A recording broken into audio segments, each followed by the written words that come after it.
Oh, hey, good morning, Michelle. How are you?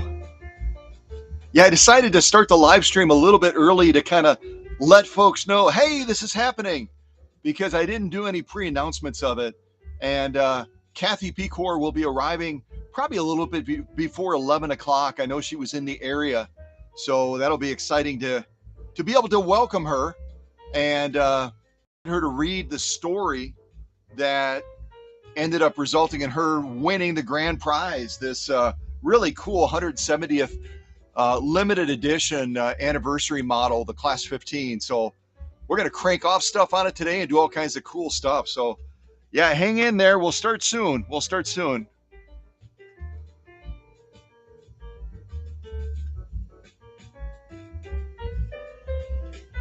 And what I decided to do, and Kathi doesn't even know this yet, so I'm kind of letting you guys in on a secret before she knows.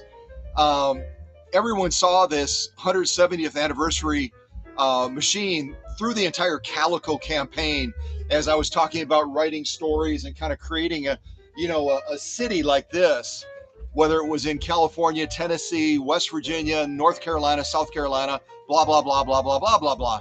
But I didn't tell her I was going to put this replica, this remake, this anniversary model in an original Class 15 base, solid oak. So this will give her a real good foundation when she's operating the hand crank so that the machine isn't tipping all over the place. So she doesn't know about this yet. Shh.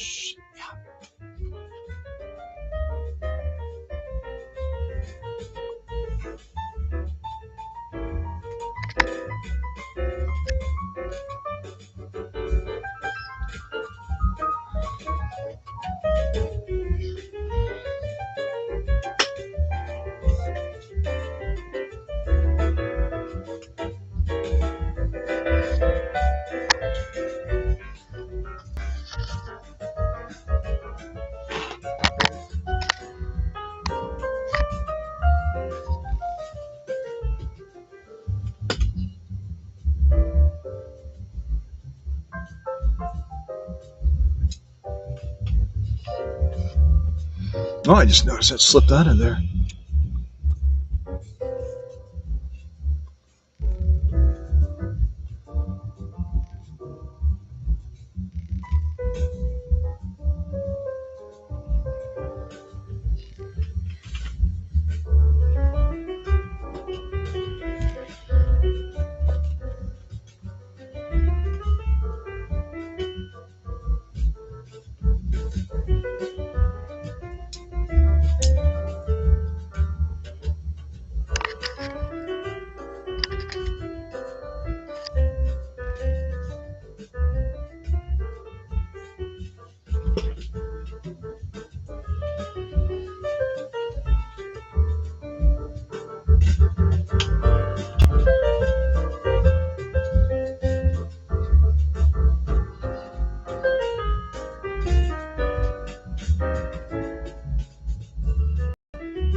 Hey, good morning, everybody. I was just running upstairs to check on Hank real quick to see if he needed anything before we get this live stream rolling. So yeah, it's an exciting day. And if you can't see on the workbench, this is the grand prize from our last major contest giveaway. Let me turn the music down a little bit. So our last major contest giveaway is when this YouTube channel hit 12,000 subscribers, right? And we did this calico contest. Many of you that follow the channel closely know about it already. And what I asked folks to do, and that's probably Kathy right there. Hold on, you guys. Hold on. Hold on.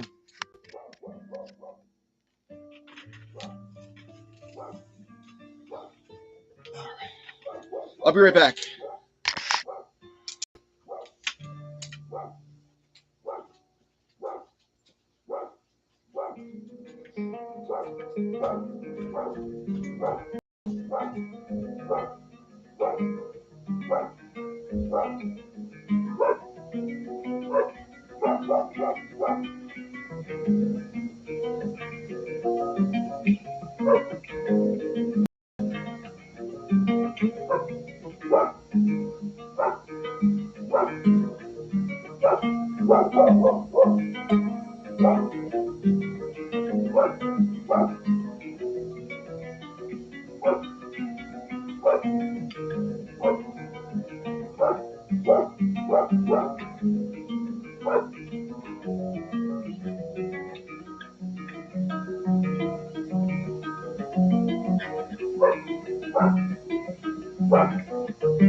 Okay, I'm back again. So yes, that's Kathy. I'm going to make sure she gets into the workshop safely. I'll be right back. Hang in there for a second.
We did that fundraiser for the local Humane Society, Heroes for Hank. And it's kind of a narrow path there. These are all machines waiting to hit the workbench. Wow, So you've got a lot going on here. there's a lot going on, and there's more upstairs.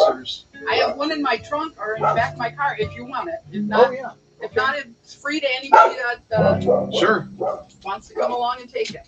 Yeah, wow, I didn't realize you had so many. Wow. Yeah, and that was my phone going. And this one that you're passing right here is the one you may have seen from London, England. Yeah, so let me get I'll get up a chair over this way. Oh, look at this one. And I actually remember to shut off that one's from California. That's been a long project because I had to get parts for it and everything. Gorgeous. So I love those old ones. I wish I had one. I don't. yeah. Yeah, semi-phone. On.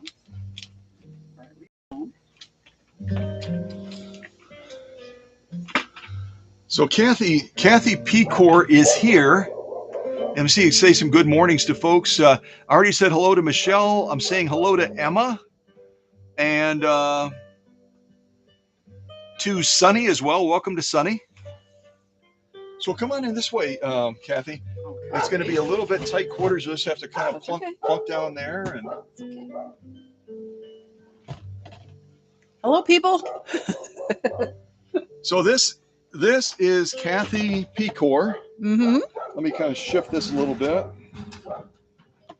We'll get a different shot, and I can always move the camera when we're actually doing sew-offs and everything. So Kathi, talk a little bit. I alluded to it about your roots to Oconto. How does Oconto tie into your past? Well, it ties in the fact that I don't know how many great uncle, you could probably find him in the Bayer Museum, Peter Picard.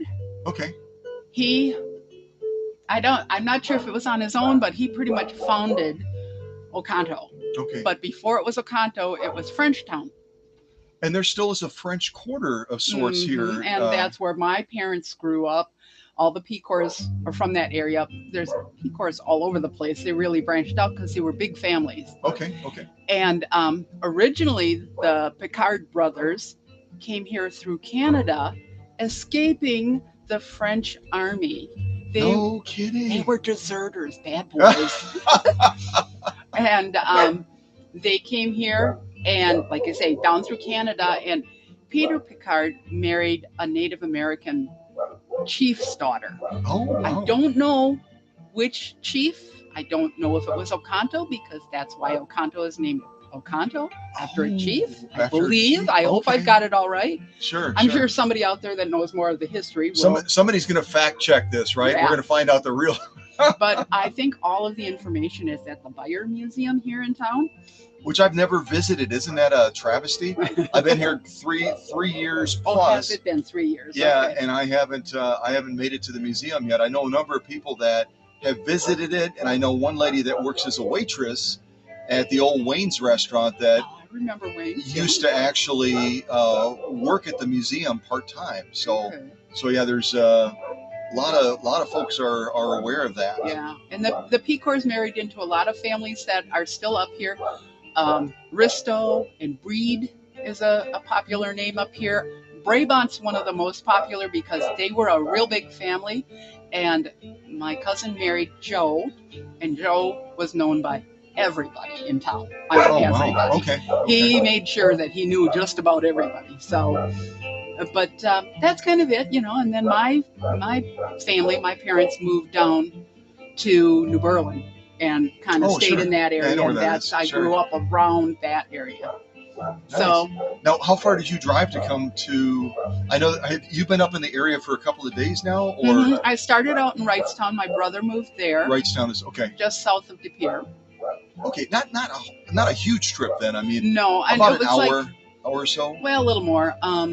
What did I check my mileage? It was 122 miles to his house. So then it's however many miles from there to here. Okay.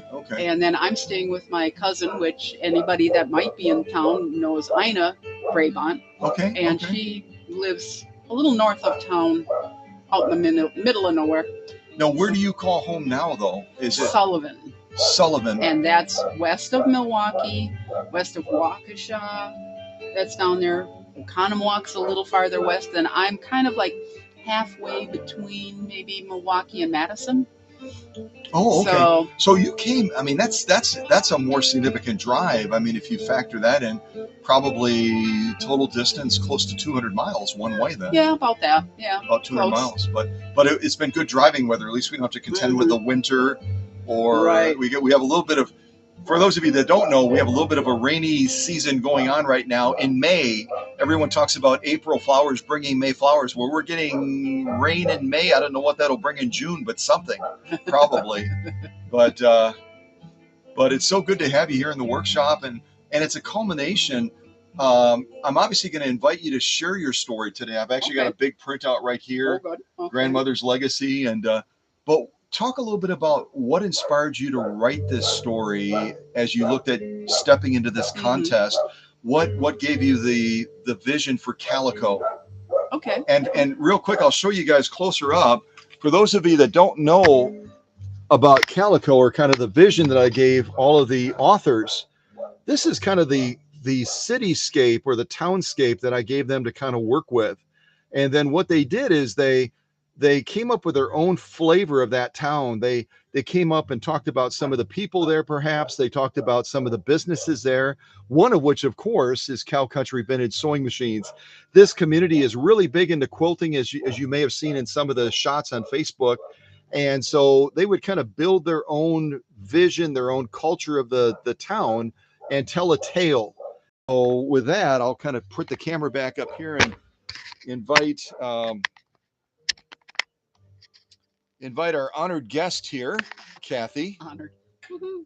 To share a little bit about how she got her vision of Calico. Oh, okay. Well, one of the first things is I had run across your videos, and I check them every now and then, and all of a sudden I saw the one where you were running the contest, and gosh, that sounds like fun. And it took me like a couple days to think about it. It's like, I think I could write something. I'd like to try.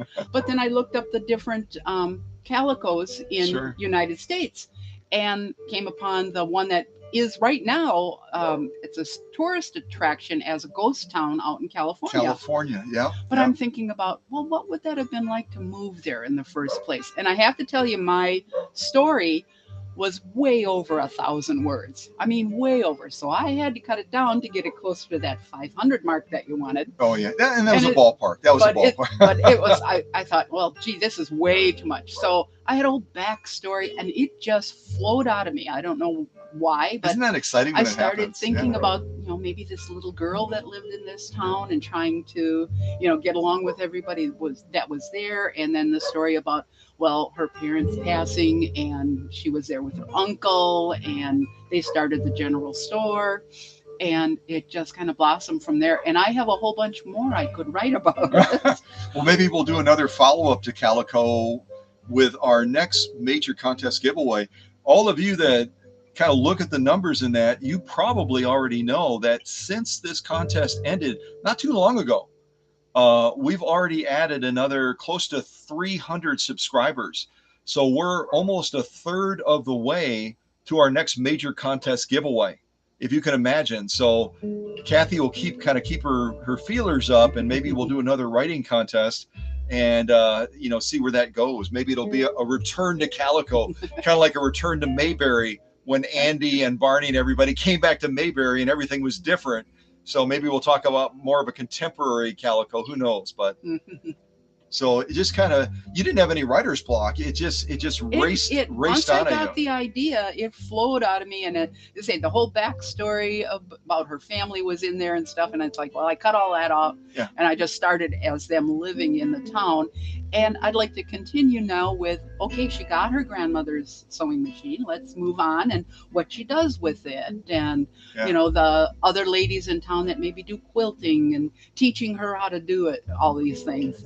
That would be real fun. That's perfect.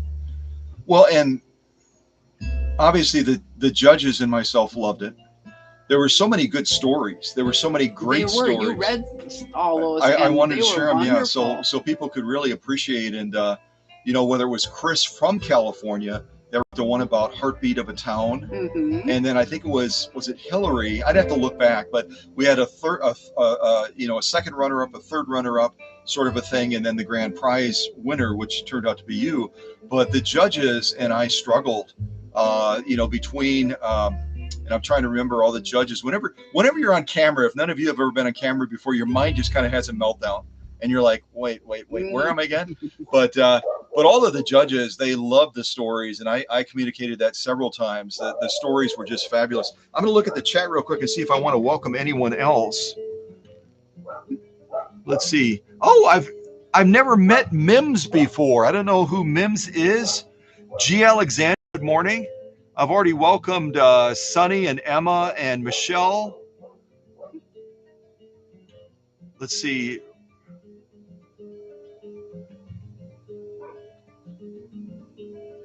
I'm loving the gentleman of Cow Country's shirt. Yeah. Well, for Mims, Mims, I don't know if you already shared in the chat. I just looked at the chat real quick. I don't know if you shared already where you're from, but this shirt came by way of Emma from Florida. Florida lives, Florida. You see what I'm saying about the camera? Emma lives down around Naples, Florida. And I'm always talking about special events, and I'm talking about doing premieres and making it a big deal, stepping onto the red carpet after a machine is ready to go under the bright lights and do its dance through all the sew-offs that we take them through. And Emma had heard that several times and said, if you're going to talk about a premiere, if you're going to talk about red carpet, then you need to occasionally, not all the time, put on a tux. So she found this shirt somewhere down in Florida or on Amazon or wherever she found it. I have no idea. And she just out of the blue mails it to the workshop. That's the fun thing about the magic of the workshop is I will get little gifts that come to the workshop all the time. I recently had someone visiting the workshop and they're looking at all the stuff on the workshop. It's kind of covered right now by the town of Calico and by Kathy's story. But behind there's gifts that have come from all over the place. Even behind Kathy on the wall is a gift I got from Australia. And they come in and people are just tickled by the classroom setting, the wonder of the workshop and everything. And they'll contribute little treasures that I'll tuck away in spots, including, part of this contest. I mentioned we got all of these bags of coffee that came from Del Rio, Texas, from Emily and Veronica Oyama. And they wanted to be a part of it as well and contribute. Plus, Veronica, in supporting the cause, also jumped in as a judge as Sunny was taking care of some stuff. So we had her as a guest judge as well. But it's so much fun to do that, and then to get little treasures like this that come as well to make our environment even more fun, if that makes sense. So, but let me do this. I'll glance one more time real quick. Okay, so Mims is from Oregon. Oregon, so that's kind of fun. We've got folks from Oregon. We have folks that join us from Finland, from Sweden, from our friend Christina. She is from Brazil. So you never know. You never know who's going to jump into things and just have fun. Let me start by doing this so I don't forget. And yes, I've got my dignified, kind of like I'm going to read. And the winner of the greatest movie is, my little glasses on today. So let me first of all say that Oconto is a small community. Many of you know that we're under 5,000, and our new mayor, John Panetti.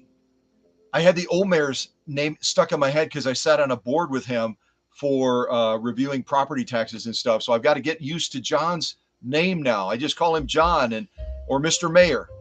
But with a small community like this, everybody knows everything, and everybody knows about everyone. And so the mayor just appointed me to another board for zoning stuff. And I mentioned to the mayor that Kathy has roots to Oconto. Her family ties go all the way back to the founding of the town. And he said, we were communicating by email. I should explain that. We were communicating by email. And I said, if you could make it by, Mr. Mayor, that'd be great. But Mr. Mayor is traveling to Ohio today. But my friends down at Bay Impressions, which is, everyone knows about Bay Impressions. They do printing, they do shipping and everything else. I sent the email that Mayor Panetti sent to me with some real nice things referenced towards Kathy. And I said, can you guys take this email that looks like an email? Can you make it something that's suitable for framing? So that I can send it with Kathy when she leaves today. And the ladies down at Bay Impressions, Laurel and Carly, they said, we got it. We're on it. And then I picked up a little frame to throw it inside of. So I'm going to present this to Kathy, but I'm going to show it to all of you first so you can see what the mayor wrote. I'll kind of hold it up here. I think hopefully that's close enough to the camera that you guys can see it. So what the mayor wrote is, Thanks for the business update. The business update that Mayor Panetti is referring to is when I wrote him an email and I said, if you're able to stop at the workshop on Friday, Kathi Pecor is going to be here. I know that you would love to meet her as the new mayor. I know that she would love to meet you. And that's when I found out he's going to be out of town. But he wrote this because I shared the channel hit 12,000. But the real big deal is our channel as well. YouTube tracks how many unique visitors have actually popped onto the channel and watched videos. We are just shy, and I told the mayor we were at 3 million. We're actually just a little bit shy of 3 million unique visitors that have come to this channel. And that's where I say we've got 12,000 subscribers. But if everybody that came to the channel clicked subscribe, can you imagine where our numbers would be at, considering we've had 3 million people actually come to this channel and watch videos, including this. They're going to be watching this live stream that we're doing today to honor Kathi as the grand prize winner. So Mayor Panetti recognizing 12,000 is a big deal when you have a town of less than 5,000, but almost 3 million people coming to this channel. And I talk about Oconto all the time. You guys know that. I love this town. I love it. And so I'm always shooting videos. I'm taking people out to the causeway. I'm going on walks around the river and everything else. So I'm a major Oconto promoter. And when I reached out to the mayor, knowing those numbers, he said, thanks for the business update. To say the least, I would love to meet Kathi Pecor, but unfortunately, this Friday, I'll be traveling to Ohio. Please pass along a huge Oconto welcome and my best regards, Mayor Panetti. So I'm going to present this to Kathi. Just wonderful. And again, this is not a letter that the mayor wrote. This is an email that you were swapping emails back and forth. This is an email that he wrote, and the ladies again at Bay Impressions took that email and made it into something suitable for framing. On top of that, let me say something else as a shout out to our city administrator. And in a small town like this, if you've never been part of a small town, and I know Kathi could attest to this, in a small town, the city administrator is like a co-mayor.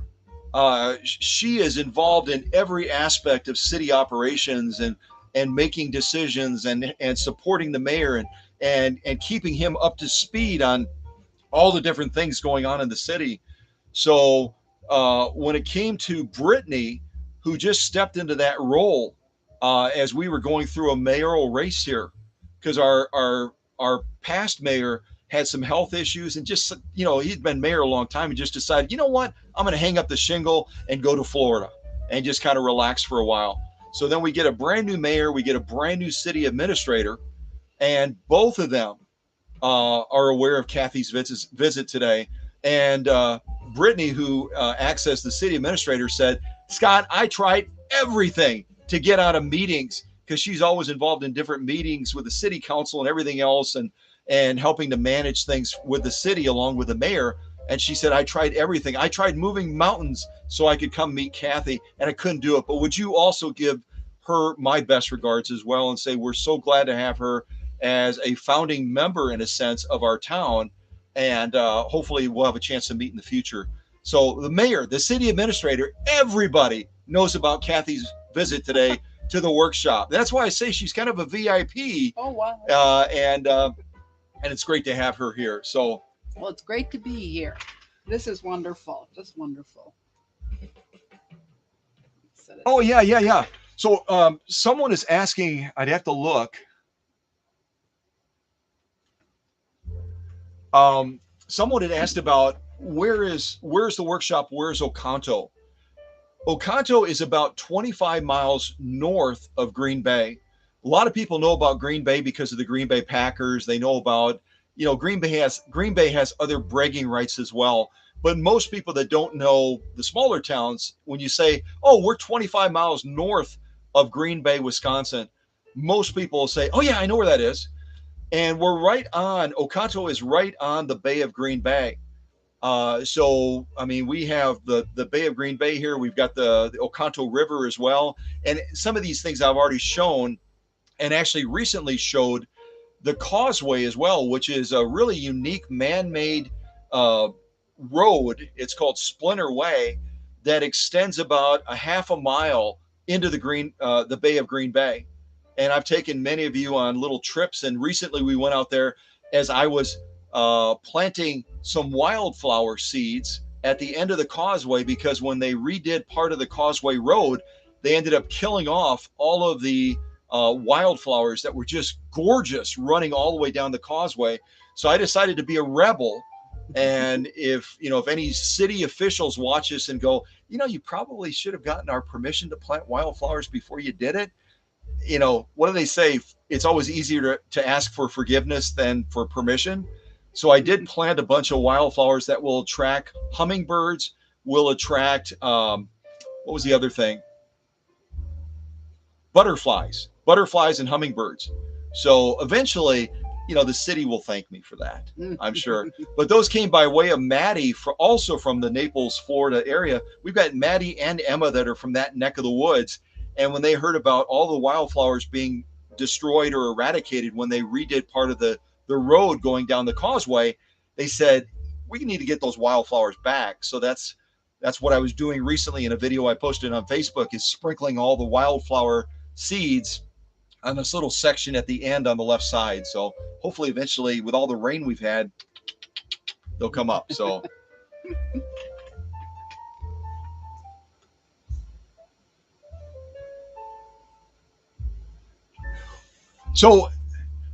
let's invite Kathi, and I pre-warned her of this so that she wouldn't have as much trepidation.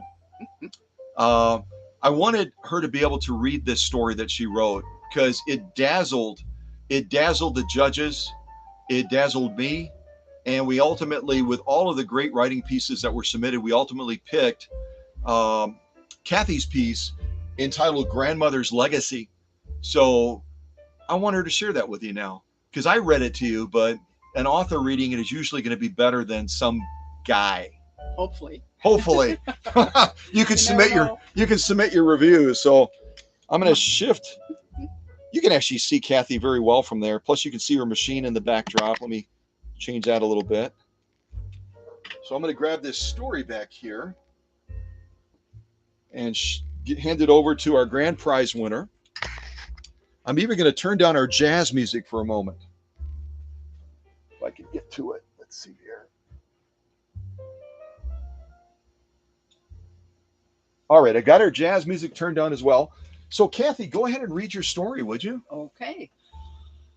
One of my favorite things was when the delivery wagon stopped in front of Lane's Mercantile here in our little town of Calico, California. I'm not sure who gave this rough and tumble little mining town its name. Whoever it was must have looked out over the hills and valleys surrounding the mine and been reminded of a colorful piece of calico cloth that was worn by a pretty girl they once loved. When the sun shone high in the afternoon, the surrounding land took on the look of a patchwork quilt. Nestled in a little valley was our little town that had sprung up out of nothing. Many folks moved here because of the mine and the chance to strike it rich with the silver found here. 2 years ago, when Uncle Joe and I decided to settle here, there was already an assessor's office and a saloon. Uncle Joe knew that the town would need a general store that would carry all the things folks would need as they settled here. He and my papa had run a general store back in Boston before Papa died. They both had a good head for business and did very well with their store. Uncle Joe inherited the shop but was not happy working there without Papa as his partner. Uncle Joe wanted to start fresh somewhere new, and that's when we made our move to Calico.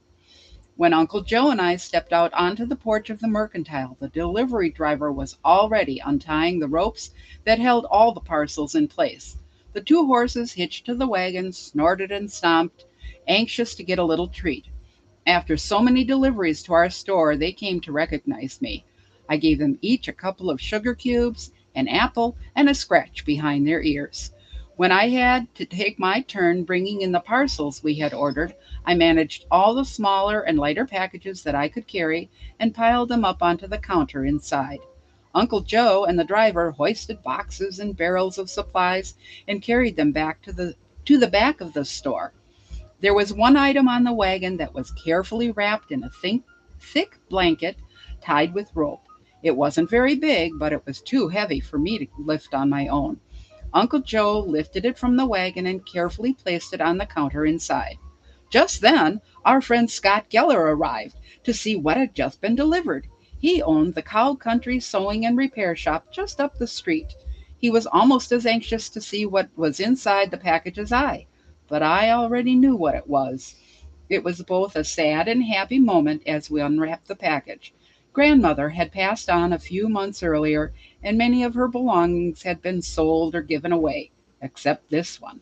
She had stated in her will that it was to be handed down to me. I stood in awe as the wrapping fell away to reveal the beautifully polished walnut cover that, when removed, revealed the shiny black and gold sewing machine that was my grandmother's most prized possession.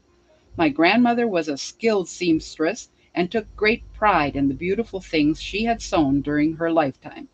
She taught me how to sew during the time I had lived with her. My eyes welled up with tears of those memories as I ran my fingers over the glossy black finish and the golden swirls decorating this wondrous machine. It could be cranked by hand using the pearly white handle that made the needle go up and down through cloth that would someday become that would some I'm sorry, that would become something wonderful to wear, or frilly curtains, or a patchwork quilt. My heart was filled with pride knowing that this lovely machine was now mine to use, and I could continue on with my grandmother's legacy. An excerpt from Sarah Lane Mulcahy's diary, May 5th, 1884.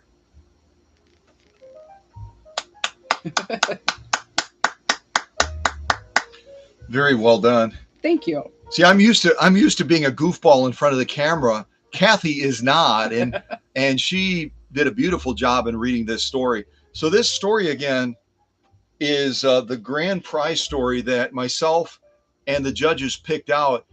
If you haven't looked at some of the other pieces, I created a playlist specifically for the 12,000 subscriber giveaway contest. So you'll want to go look at that because you'll want to hear some of the other beautiful stories that were written as well, and also just kind of get a feeling for the contest because again we're about a third of the way to our next major milestone, which would be 13,000 subscribers. So I might end up doing another writing contest. I'll kind of bounce it off of the judges and see what they think. I'll talk to Sunny, I'll talk to Veronica, I'll talk to Michelle, I'll talk to Emma, I'll talk to Bill, I'll talk to Paula. If I missed anybody, I don't think so.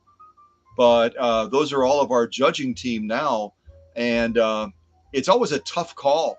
I remember when we did some of the previous contests, when we were doing the one that was based down in Kissimmee, Florida, when we've done other contests in the past, it's always it's a nail biter trying to decide which one to pick. And that's why this time, instead of just having a grand prize winner, I also picked a second runner up with the judges, and we also picked the third runner up as well. So it just kind of it eases our conscience because we're like, oh, it's so close. It's so close. So set that back over here. So along with, and I'm going to kind of reach underneath this placard, Okay. along with, matter of fact, I'll set this over here for right now. Along with the very nice note from the mayor, the good regards from the city administrator as well. When I was down at City Hall recently, I was reminded that the whole thing about this contest was recognizing that in 2021, Singer Sewing Machine Company, being founded in 1851, celebrated 170 years. But Oconto also has some bragging rights. And it's so great to have, it's so great to have Kathy here as that part of that legacy factor of this family that was involved in actually founding what originally was Frenchtown, Mm-hmm. and then eventually grew into Oconto as we know it now. And back in 2019, about 2 years before Singer rallied up and got ready to do this great machine right here, this 170th anniversary Class 15 machine, Oconto had a big to-do here. And it was just shortly after I arrived. and they celebrated their 150th anniversary back in 2019. So they're a ways off. They're not quite, they're never going to catch Singer. Singer's always going to be celebrating 180 and then 190, and then eventually their 200th anniversary. Won't that be exciting?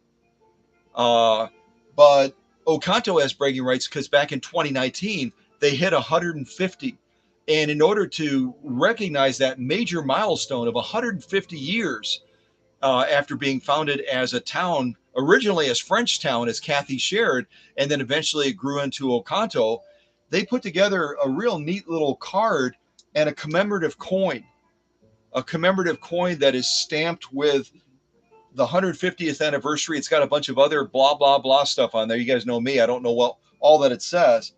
But Oconto was founded on March 11th. March 11th, 1869. So any of my math wizards that are in this live stream right now, you do the math. I've already done it because I wanted to be able to keep up with you guys. So Oconto was founded on March 11th, 1869. We know that Singer was founded in 1851. So 1851 versus 1869. And again, that's why this machine ended up getting rolled out. This limited edition replica, this limited edition class 15 that they made only a certain number of. And what's the gap point? What's the gap point between when Singer was founded and when Oconto was founded? Any of you math wizards? I'll look at the live chat real quick. Oh, and welcome to Roz as well. Roz, if you don't know it, she's on the screen right now as fourth gen quilter in the live chat. She comes from a generation of quilters, just like in this small town of Calico, California, that Kathi wrote about. You can imagine how many, second and third and maybe some fourth generation quilters were in that town of Calico back in the day.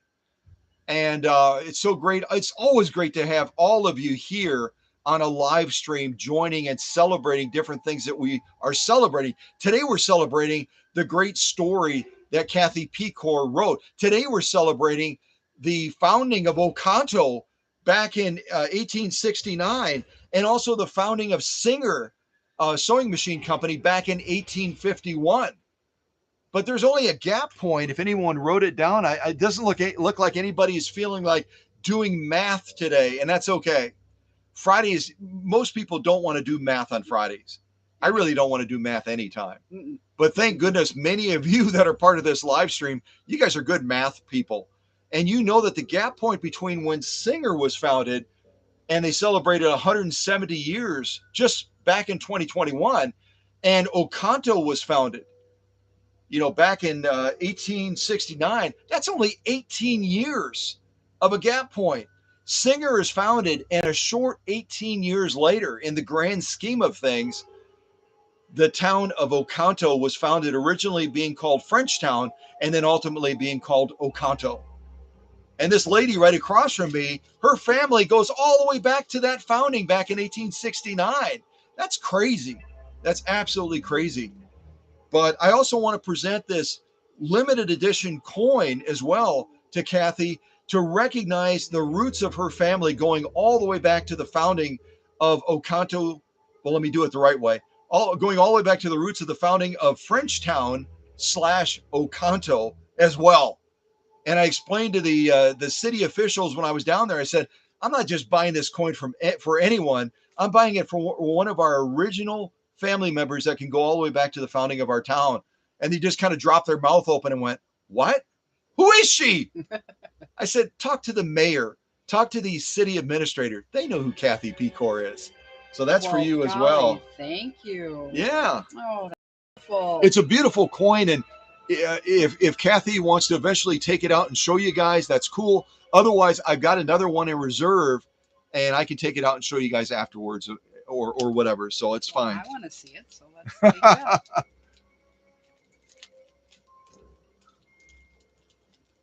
Yeah, and it sounds like Mims from Oregon has a number of singers. Pretty much everyone in this live stream today they're not one machine folks. They've got multiple machines Mm-hmm. that they own. And that's the nature of stepping into the vintage space, isn't it? You get kind of an itch, and all of a sudden you're like, well, I'm going to add one more machine.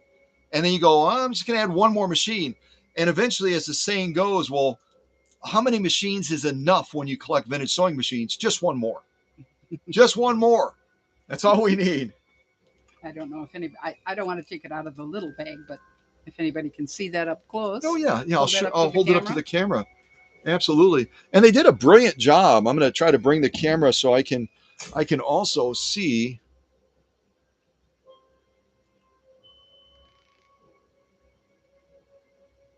It's neat. The 150 is cut out of the coin. And then on the back, it's got more written on it, and it also has a. They did some beautiful etching type work on this, didn't they?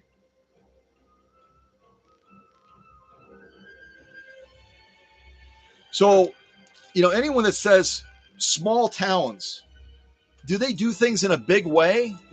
Absolutely. And when it comes to celebrations in Oconto, we've got some of the best parades. Some of you have probably seen as well. I've taken you guys for at least 2 of the 3 years that I've been in Oconto. I've taken you to the Christmas lights that are over by the campground. You guys know where I'm talking about. And we have people that travel from about as far away as Kathi traveled, over 200 miles every Christmas. They come to Oconto to see the Christmas lights over there at the campground. And those of you that have seen those, I know that Sunny saw it this past year as she was going through cancer treatment. And she said, Scott, you have no idea what that meant for you to take us to those lights again. It was like a major deal to Sunny, and I'm sure many others. And that's the nature of small towns. Some small towns don't do it big, but Oconto, look out. Look out. So as we continue to grow under the leadership of Mayor Panetti and our city administrator as well, their whole focus is how can we make Oconto a bigger city but still feel like a small town. So keep watch for that. All right. Let me just see if there's anyone else. If I miss greeting someone, the beauty of our Cow Country family is all of you that are in the live chat right now, and some of you that are still sitting in the shadows, these folks that are regulars, and you can look at them in the live chat right now, they're going to make you feel welcome. We're a small family, but we take care of our family.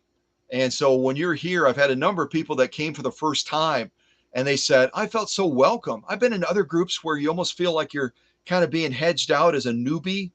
I hope you never feel like that here. And I know that if any of the folks that are in that live chat right now have any say in it, and they do, you're going to feel welcome. So let's shift the focus now. We've heard the great story that Kathi wrote. We've seen the note that the mayor wrote. We've heard about the city administrator welcoming Kathi to the city as well. We've also, we got a couple other things we have to look at as well. I forgot to show you. I also put together, hopefully it doesn't fall off. I glued it on. I did a fairly good job of gluing it. But all of you pretty much know that follow my work. You know about the elusive pink grease that I created myself. It's my own recipe. And having used the original Singer grease that's used on pretty much all of our vintage machines at one place or another, we can use this on our motors, and it's safe to use on our motors. We can use that on any of those meshing gears that are a part of a lot of our vintage sewing machines. And any of us that own multiple machines, we're always saying we want to take care of our machines and we want to use the right stuff on them. This is the right stuff. And so I sent this out to the judges along with the coffee. Matter of fact, I should grab the coffee as well. I sent this out to the judges. I sent it out to any of the folks that wrote essays that responded in a reasonably timely fashion. They got the coffee, they got the pink grease. They probably got some other goodies. I don't remember what I stuck in all the different little goodie bags that went out all over the country. But this coffee, again, came from Veronica and Emily Oyama from South Texas. Del Rio or Del Rio, however you say it. I'm not a Texan by birth, but where these ladies come from, you are so close to Mexico, you can flip a quarter and it'll land on the other side. And apparently, Veronica's family member, her sister, I believe, has a coffee shop. And when they heard about this contest, and then Veronica joined us as a guest judge while Sonny was involved in other stuff that she had to take care of. Veronica said, would you accept? And it was like, why wouldn't I accept coffee? I mean, really. So she sent like 8 or 9 of these bags of coffee, and they went out to judges. They went out to the folks that wrote essays, and now we get a chance to send the final bag with Kathi back 200 miles when she heads back home eventually, along with the pink grease. So, and I'll tell you one thing: even though I added vanilla scent to this pink grease, so it smells kind of like almost like you're going to make cookies. Sort of smells like that. Smells like Santa. Everyone says Santa smells like cookies. I've never sniffed Santa, but let's just say that maybe he does smell like cookies. So even as good as this stuff smells that I came up with, this pink grease, it's I'd say the scales are probably like this. Yeah, this coffee is. I'll hand it to Kathi and let her sniff the bag. And I don't know. Are you a coffee drinker? Yes, I am. So yeah, that between the pink grease and the coffee, we're going to send Kathi home. I hope get all this stuff out to her car, and she'll be taking all kinds of goodies home with her today. That's wonderful. So I'm going to set this right over here as well. And let me talk a little bit about this machine, because I know all of you love meeting Kathi. You loved hearing her read the story, but you're also curious about this machine behind right here. So the story on this machine that Singer came up with is they decided on a class 15, and it's because the class 15 is one of those models that Singer put out that goes all the way back to their roots. It was one of their earliest 1800 machines, came out in the late 1850s, early 1960s, and it was produced in so many different forms. I've read that list to you before. I'm not going to bore you with reading that huge, long list of all the different class 15 models that Singer came out with, but it was a ton. I want to say close to 30 different models that they made over the years that were based off of this original design that they came up with. And obviously, Singer is no longer really Singer. It just isn't. But they wanted to come up with a way of making a machine that would be as close to the original as they could. And you guys remember when I did the original unboxing, I bought 2 of these while they were still available. I bought 2 of these machines while they were still available.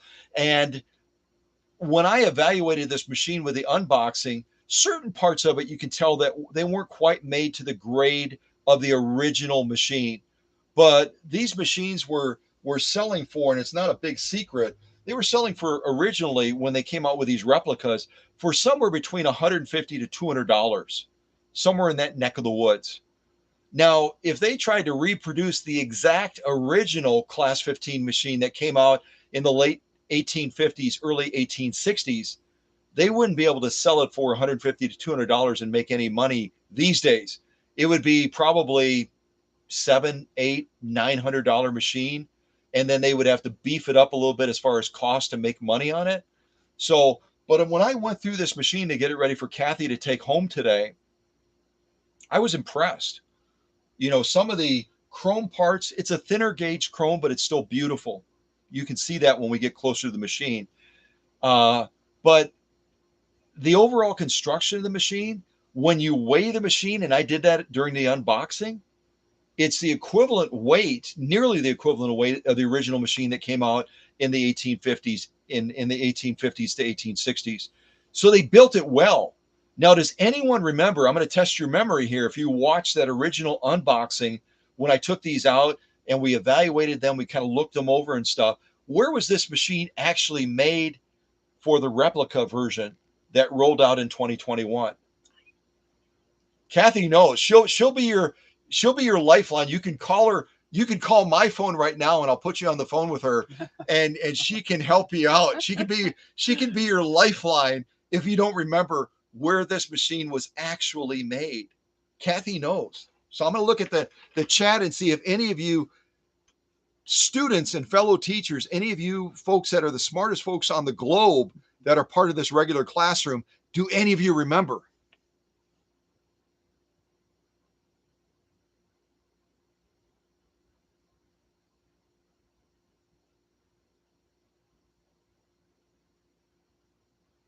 No one's jumping in yet. I'm going to wait a little bit, and then I'll let Kathi give the answer. And I could even grab the box. At least I hope I'm right. Well, you know what? I'll write it down, and then you won't be wrong. Let me see. Kathi, just turn around and grab me one of those pens in that black cup, would you? In the black cup. There's okay. Actually, you know what? Let me block the camera for a second, dear. That's okay. Okay. I'm going to block the camera for a second. We'll check our shot. You can still see Kathi. You can still see the machine.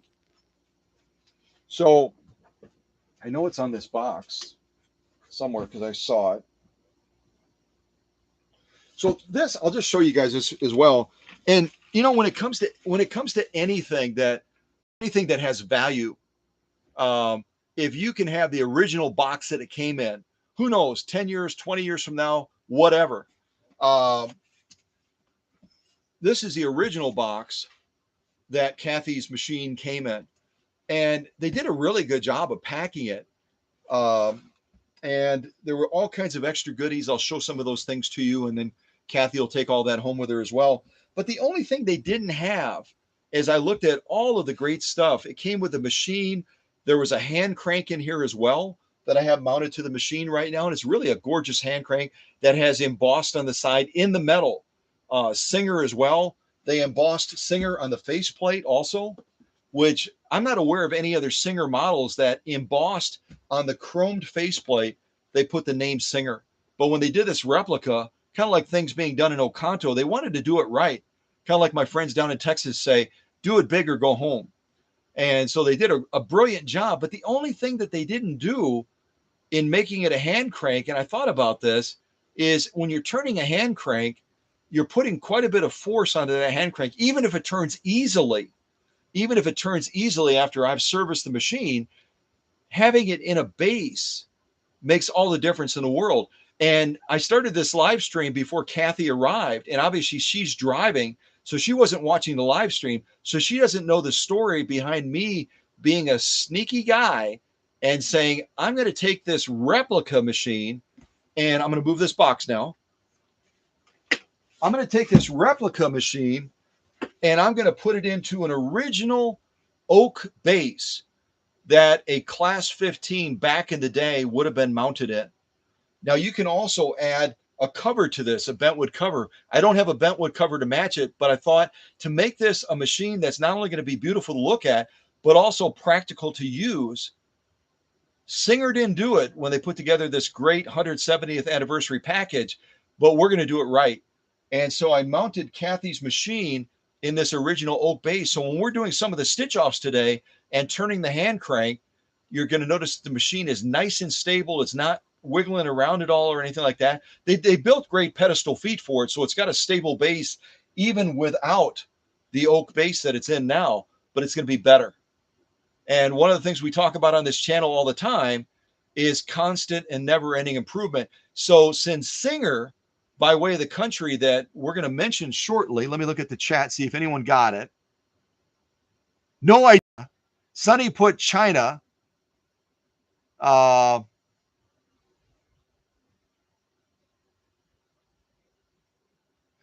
yeah. So Mims is asking a question as well.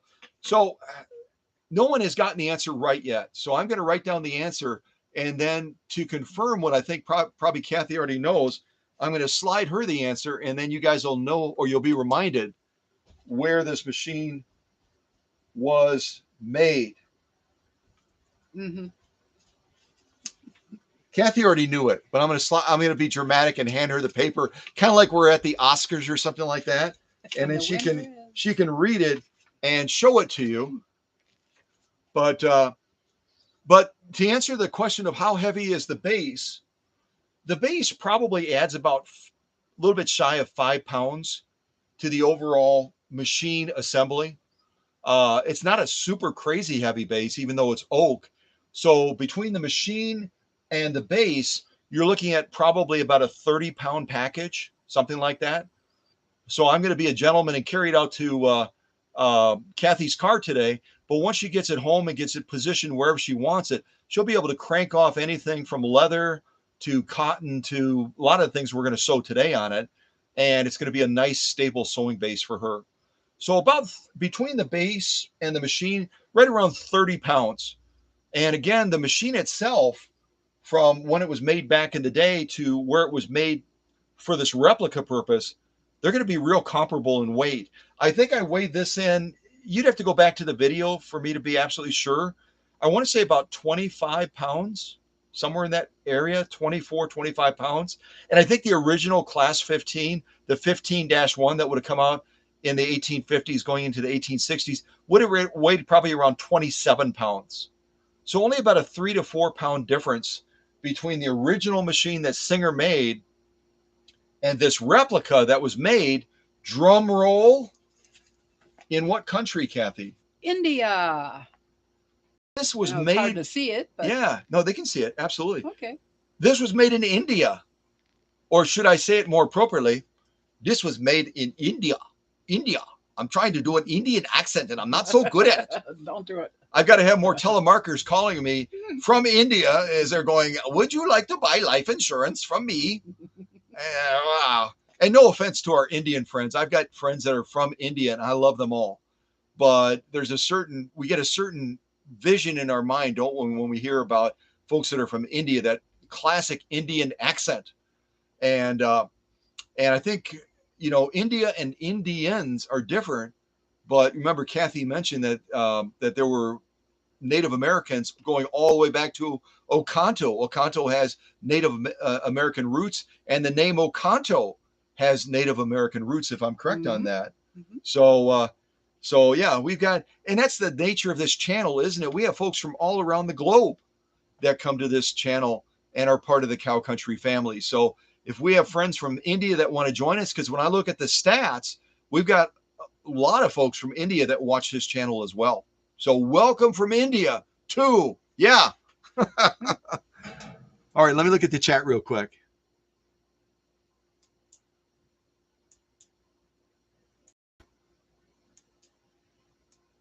Okay, I don't see anything else that I have to respond to. And I've got so many of my leaders here between Michelle and Sunny and Emma, and the list goes on, that they will take care of all of you as we're starting to step into finally putting this hand crank to use. But I got to tell you something real quick, because I talk about, when we're talking about the different machines, I always talk about setup, right? I talk about setup. And one of the greatest resources to know how to set a machine up to sew is the sewing machine manual, right? The sewing machine manual. It's our little roadmap for that machine. It tells us about the machine.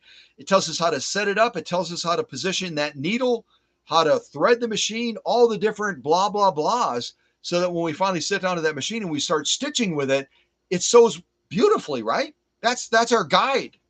Well, this particular replica, I'll just show you some of the goodies.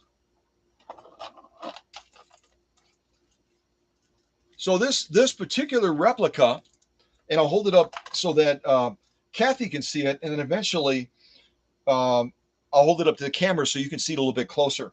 But right on the front of here with this inspection card for the Singer 170th anniversary, and then it's got the serial number. Now, I'll mention before I forget it, the serial number, as you look at this beautiful oak base, if we were to release this little plastic tab that holds this machine down, right underneath the edge of the bed on the front of here is where the serial number is for this replica Class 15 for the 170th anniversary.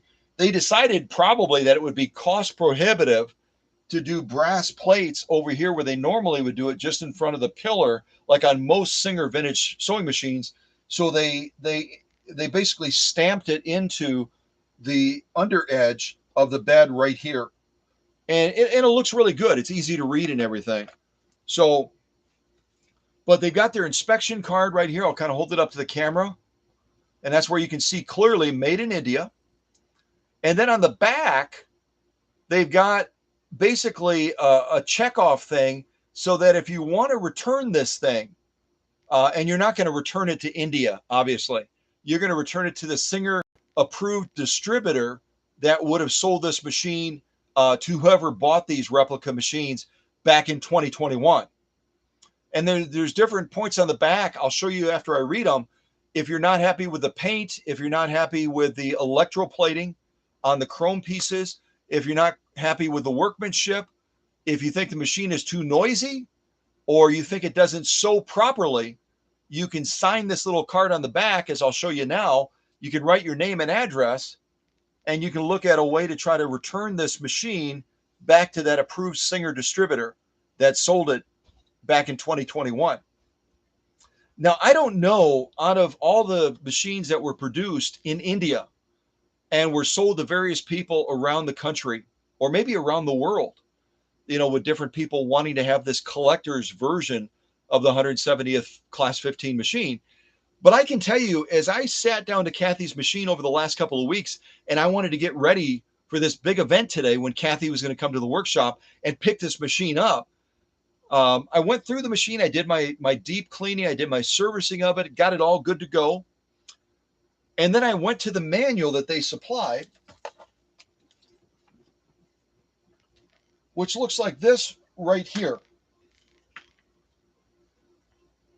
You can probably see that in the shot, even though I don't have it super close. I'll back it up so Kathy can see it as well. And it's a comprehensive manual that you would assume, I would assume, and I did assume, that if they're doing a replica of the original Class 15-1 that came out in the 1850s, 1860s, that I've dealt with a lot of Class 15s. I know what I'm doing. Or as some of my friends out in New York would say, I know what I'm about, son. Okay? I know what I'm about, son. You don't need to tell me. You don't need to tell me how to say. I'm kind of doing a Brooklyn accent, but I'm probably not doing real well at it right now. So you don't need to tell me how to set up a Class 15 to sew. I know what I'm doing. So I set it up the way I would any other Class 15 machine. And I'm getting skip stitches. And I'm getting weird little stuff happening down by the lock stitch where once in a while there's a little tuft of thread, and then it's got a good stitch, and then it's got a not so good stitch. And it's doing all kinds of crazy, wonky, weird things. And I'm looking at the manual and I'm saying, okay, it's telling me to do this, but my instincts are saying something about this isn't right. Something about this isn't right. It's telling me in this manual that obviously was probably, like the machine, printed in India. This was printed in India. This was made in India. And this manual is telling me, okay, you as the new owner of this 170th anniversary Class 15 machine, you want to do it right, follow our directions. And what they tell you in the manual is when you set the needle in the needle clamp, the flat side should go to the left. That's what it says in the manual. Put the flat side to the left. And when I look at an original Singer manual, that's what it says in here too. Put the flat side of the needle to the left. Put the flat side of the needle to the left. Newsflash. This machine was built a little bit different. And if you want to sew with this Class 15 replica, you better not put the flat side of the needle to the left, like the original manual for Class 15s would say, or their reprint as well says, put the flat side of the needle to the left. You're going to be going crazy saying, why won't this sucker stitch? So that goes back to my little card that our friends from India printed. If you're not happy with this machine, if it's not stitching properly, sewing performance, send it back. I'm guessing because of the oversight of whoever printed this manual, presumably in India. I don't know if it was printed in India or somewhere else, but wherever it was printed, they probably looked at this original. I'm holding it the wrong way. They probably looked at this original Singer manual. This particular one is for the 15-91, but the setup is going to be pretty doggone the same. It's going to be the same. And they basically extrapolated all the info from this manual for the most part, and they threw it into their flavor of the manual. And the flat side of the needle goes to the left in this one and this one. But the way the machine was built again, If you want it to stitch properly, like you're going to see today, you better put the flat side of the needle to the right. The flat side of the needle needs to go to the right. So if anyone ends up watching this video, or if anyone joins this live stream and they bought one of these replica machines and they got so frustrated that they put the thing in the back of the closet, said, I'm not going to try to pack this thing back up and send it back to this one. This one and the other one I have came from Texas, from a Singer approved distributor. A lot of the distributors would receive a pile of these machines during the 170th anniversary celebration, and then they were marketing the machines through their whatever. And a lot of folks bought them. They ended up selling out of them. But if they followed the instructions in this manual and they said, well, maybe the manual's wrong, I'm going to go to the original Singer manual, and they kept putting the needle flat side to the left, they probably ended up putting this thing in a closet somewhere and saying, I'm not going to deal with it. It's pretty to look at, but the sucker, it doesn't stitch. It doesn't sew. Well, that's because the manual was printed incorrectly. Again, when they engineer a machine, depending on how they set up that hook assembly, this has, let me ask another question to our audience right now. Does Kathy's Class 15 replica, it's made similar to the original? Does it have a rotary hook system that goes around and around and around? Or does it have an oscillating hook system that acts like a pendulum going like this? Type in the chat if you know. I don't know. So that's okay. We'll see. We always learn together. It's fun.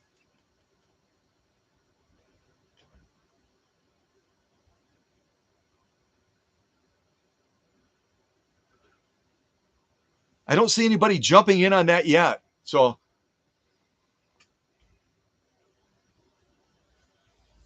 okay.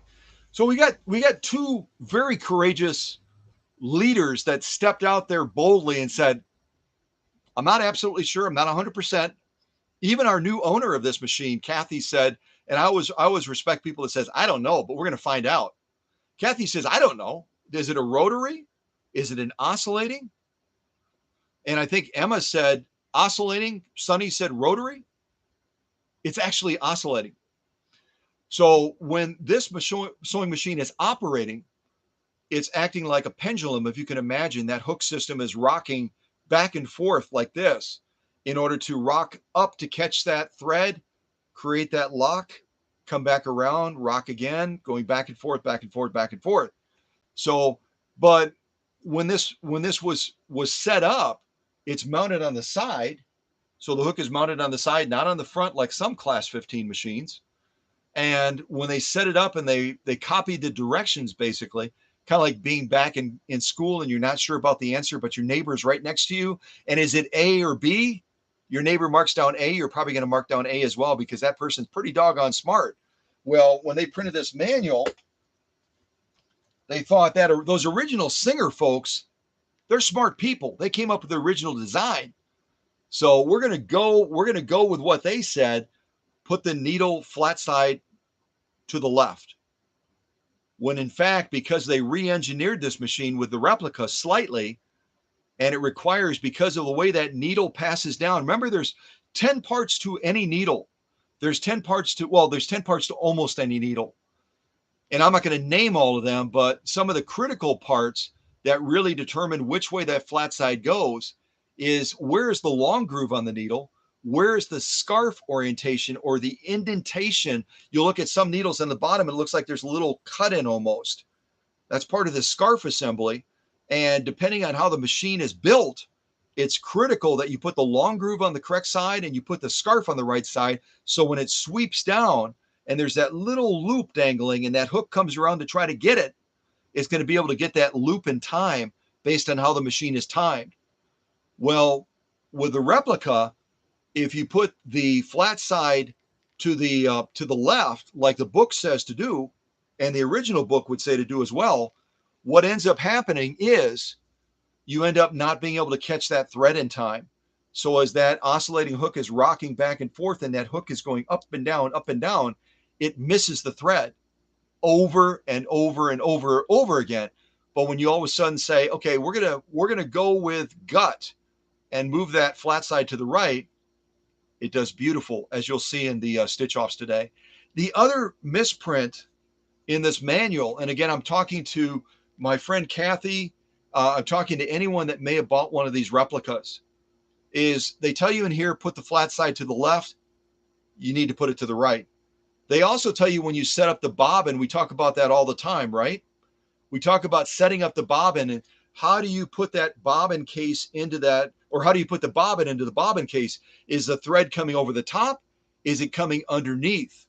And that'll determine, depending on how you orientate that thread with the bobbin going into the bobbin case, whether that bobbin is going to be turning clockwise or whether that bobbin is going to be turning counterclockwise as that thread is feeding out the top during the sewing process.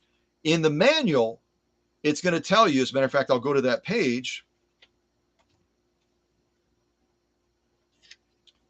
In the manual, and I'm going to show Kathy first, it shows you have the thread coming underneath the bottom, which means as that bobbin is turning, it's going to be turning counterclockwise. That's not correct. I love our Indian friends. They did a great job overall with this machine for Singer to celebrate 170 years. But whoever on their staff was in charge of reviewing the manual for accuracy in relation to how they engineered this machine got the needle flat side alignment incorrectly. They also got this incorrectly. Will the machine sew if you have the thread coming underneath the bottom and it's turning counterclockwise? It will, but you'll have little anomalies that crop up because that thread, as it's turning, it's having more difficulty getting pulled out of the bobbin case and being introduced into the sewing process. And I'll show you guys up close as well. This is what the manual says. You can kind of see that on the upper left, I have to think backwards, upper left-hand side right there.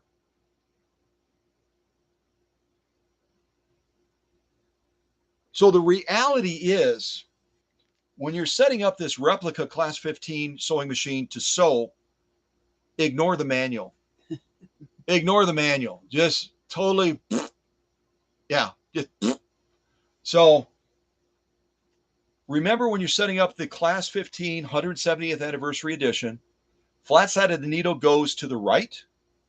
And when you're setting up the bobbin case, you'll want to make sure that that thread is coming over the top so that it's turning clockwise as that bobbin is turning in that bobbin during the sewing process. If you do those two things, if you ignore the manual, I seldom would ever say that. If you ignore the manual, put the flat side to the right, put the bobbin in the bobbin case so that it's turning clockwise. That would be the thread being over the top. You would basically hold it the same way they show in this picture, with the bobbin in your left hand, with the with the bobbin case in your left hand, with the bobbin in your right hand, and the thread, instead of being underneath the bottom like you see it here, it'll be coming over the top, which means when you slide that bobbin in and then you thread the bobbin case, that bobbin will be turning clockwise. So just imagine holding it like this, with the bobbin case in your left hand, the bobbin in your right hand, and then have that thread coming over the top. So it's always great when they include a manual, but whoever in India, and if anyone in India is watching right now and you have a family member that works or worked at that factory wherever they built these things, and they were in the printing room helping to create these manuals as a resource for the owners, so that the owners would never, ever feel compelled to fill out this card and send this machine back to wherever they bought it, then you can give feedback to those family members. Thank you so much for your effort, but you got it wrong. I'm just being honest. You got it wrong. So, you know, that was kind of a hair-raising experience for me as I sat down to this machine, knowing what I know about class 15 machines and setting it up for sewing and setting it up for what I thought was success. And I'm just going to confess to you guys, because you're family and Kathy's family, I battled that sucker for a good 45 minutes before I said, something's got to be wrong. I knew the hook timing was on. I knew I had it threaded correctly. Something was wrong. And so I started going with the gut and saying, Okay, maybe they somehow got the orientation of the flat side wrong.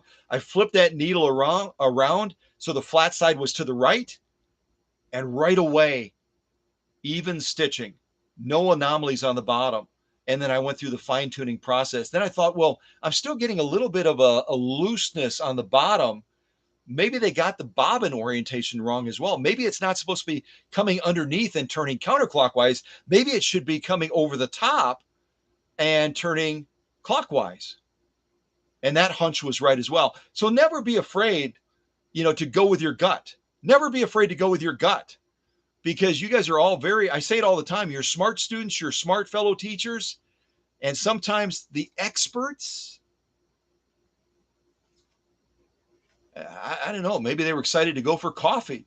Maybe they knew that Kathi had coffee from Texas and they're like, doggone it, let's go get some coffee. Are you done with the manual? Yeah, I'm done with the manual. Yeah. All right. The other thing they give you that's kind of helpful as well is they give you a parts assembly as well, a little manual that kind of shows you different things you can do in taking the machine apart to service it and maintain it. It doesn't go a lot into depth, but it's still a resource, right? And this is right. They got, I mean, how do you get wrong taking parts off a machine? I don't know that they could have missed that one, but again, it's helpful to have resources. And I hope that because this was a big deal for Singer, their 170th anniversary, I hope that not a lot of people filled these cards out and sent these machines back, because they really are, overall, they're beautiful machines.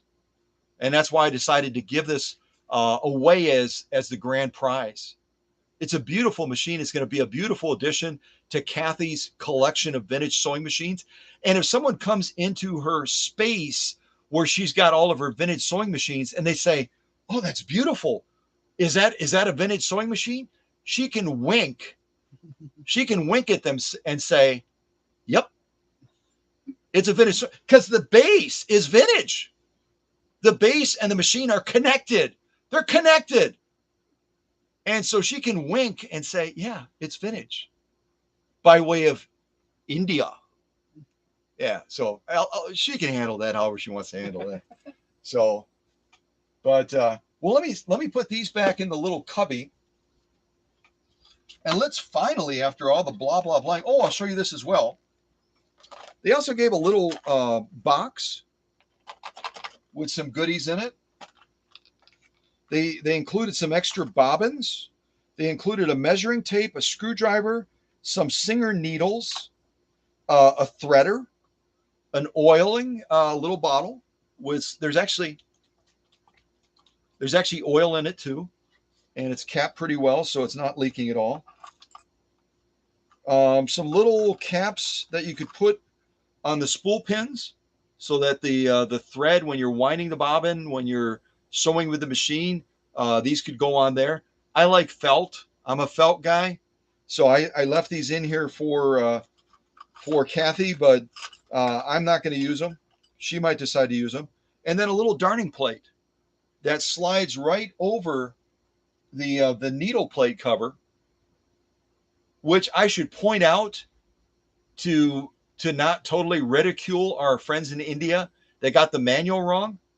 They actually have on the needle plate an arrow. And when I get real close to the machine, I'll show you guys that. They have an arrow on the needle plate, which is countermanding the manual, and the arrow is pointing to the right. So the arrow is telling you, put the flat side to the right. The manual is saying, put the flat side to the left. So trust the cover that goes over the feed dogs. If you threw away the manual or you never got a manual, the needle plate cover actually got it right. So that's a plus. But this actually goes over to cover the feed dog, because there's not a feed dog drop on this class 15.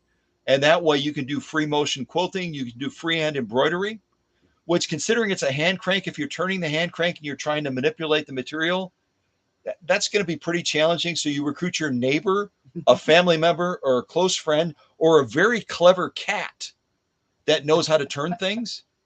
and you get them turning the hand crank, and then you got two hands to work with material once you put this over the feed dogs, and then you're gonna be able to do free motion quilting or freehand embroidery with this replica vintage slash new. Yeah, I won't even get on that road. It gets to be really confusing. So this is also another great resource that they included, which, you know what, they didn't have to do this. They could have just offered the machine with a hand crank and left it at that. And they included this as well, which I think is really cool. And the bobbins work well with these, but if you don't want to go with their remake bobbins that are lighter gauge steel, uh, they're not built quite to the standard of the original class 15 bobbins. You can always go with one of these bobbins, which is an original class 15 bobbin. And I believe that's what I have in the machine right now. You know, I'm a rebel. I decided, you know what, these Indian folks, we love them. They're our friends and everything, and we can hug in the cow country family and all that good stuff. But since they got the manual wrong, maybe they put the wrong bobbins in there too for Kathy's machine. So I put an original class 15 bobbin in Kathy's hand crank machine, and it works primo. It works beautifully. So if anyone's watching this, and if you've had issues with the Singer bobbins that they included, and I'll actually show you one. Yep, that's it. This is the Singer bobbin that they included with the replica machine.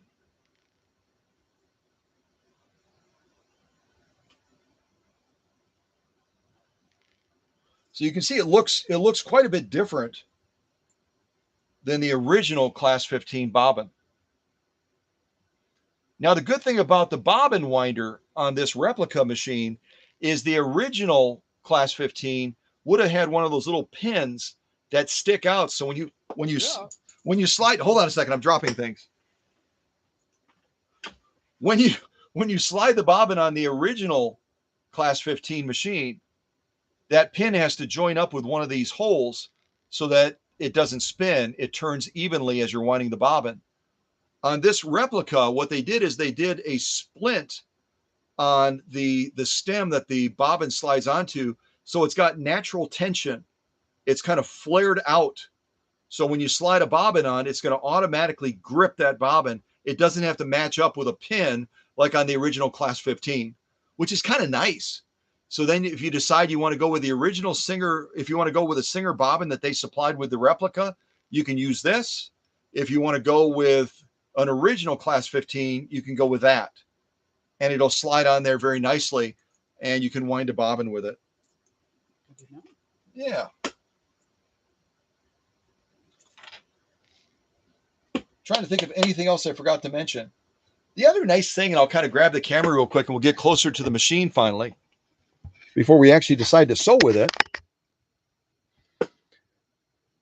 The setup on this machine has a little bit of a mix of original class 15 and later class 15s that were manufactured over in Japan. And by that, I mean that with a lot of the bobbin winding assemblies that are rim based, in other words, the bobbin winding tire is going to run over the rim, and that's how it gets traction. With a lot of those, there was an adjusting screw on the inside where you had to loosen that screw and you had to gauge how far to push that down and then anchor that screw back down in place again so that you had the proper pressure against the rim of the balance wheel to wind a bobbin. On this one, you don't have to do that. It's got the innovation that came later with some of the class 15 flavor machines that came out of Japan. And that is, you just turn this little screw right here, if you can see that. If you want more pressure against the bobbin, with a bobbin winding tire against the rim of the balance wheel, you turn this clockwise and it presses that wheel harder into the rim of the balance wheel. If you're getting too much drag, you turn it counterclockwise, and then it reduces the pressure of that bobbin winding tire against the rim of the balance wheel. So it's so easy. It's so much easier to just turn it this way, turn it that way, get it the right amount so you're getting good traction without having to loosen things like on some of the class 15 models that Singer actually rolled out. So they took the best of both worlds with this bobbin winding assembly and really came up with, in my opinion, a winner. Really came up with a nice design. And then a lot of the other setup on the machine is going to be exactly the same as the original Class 15. Here you've got stitch length control. If you want the longest stitch, you go all the way to the bottom. If you want to go more into the satin range, really get teeny tiny, 30 stitches per inch, you just move this control up into that range right there. And it does have reverse. So if you want to sew in reverse, you just move it all the way to the top or somewhere in that range. And then you're able to stitch in reverse as well for locking off the ends of stitch rows in that. So that's kind of a nice, easy feature as well. Obviously, some of the earliest Class 15s did not have reverse. And so that's a great thing to have on this replica as well. Yeah, so that's a quick little run over. Let me set the camera back over here and we'll actually do some stitching. I'll bring the camera back over shortly and we'll actually do some stitching. You can hear Kathy's machine run and we can actually look at stitches and stitch quality and all that other good stuff as I'm throwing stuff around here. Oh, here we go. And if you didn't know it, I'll just show you real quick. Here on this little anniversary card, and this is kind of like a blah, blah, blah card where we kind of talk about why they did it and all that kind of stuff. You notice that this one is red, right? And I know my dear friend Mindy from Las Vegas. Mindy's a regular in live streams and premieres as well. And just a sweetheart of a gal. She's gotten involved with all of our fundraisers as well. She ended up getting a red one when she bought this replica for the 170th anniversary. And she was very fortunate to get a real nice looking red one. But as the folks in India were producing these machines, as they were producing these machines, red paint, if you've ever worked or had anybody in auto mechanics and auto detailing and all that, they'll always tell you that the red paint is one of the hardest paints to work with. Plus, once you get the car or whatever it is painted perfectly, red has a really a high occasion to do fading and other things like that. It's a real problematic paint color to work with. So I decided to not roll the dice and will I get a good one? Because when I looked on the reviews online, a number of people got bad red replica machines. The paint was splotchy and it just was nasty looking.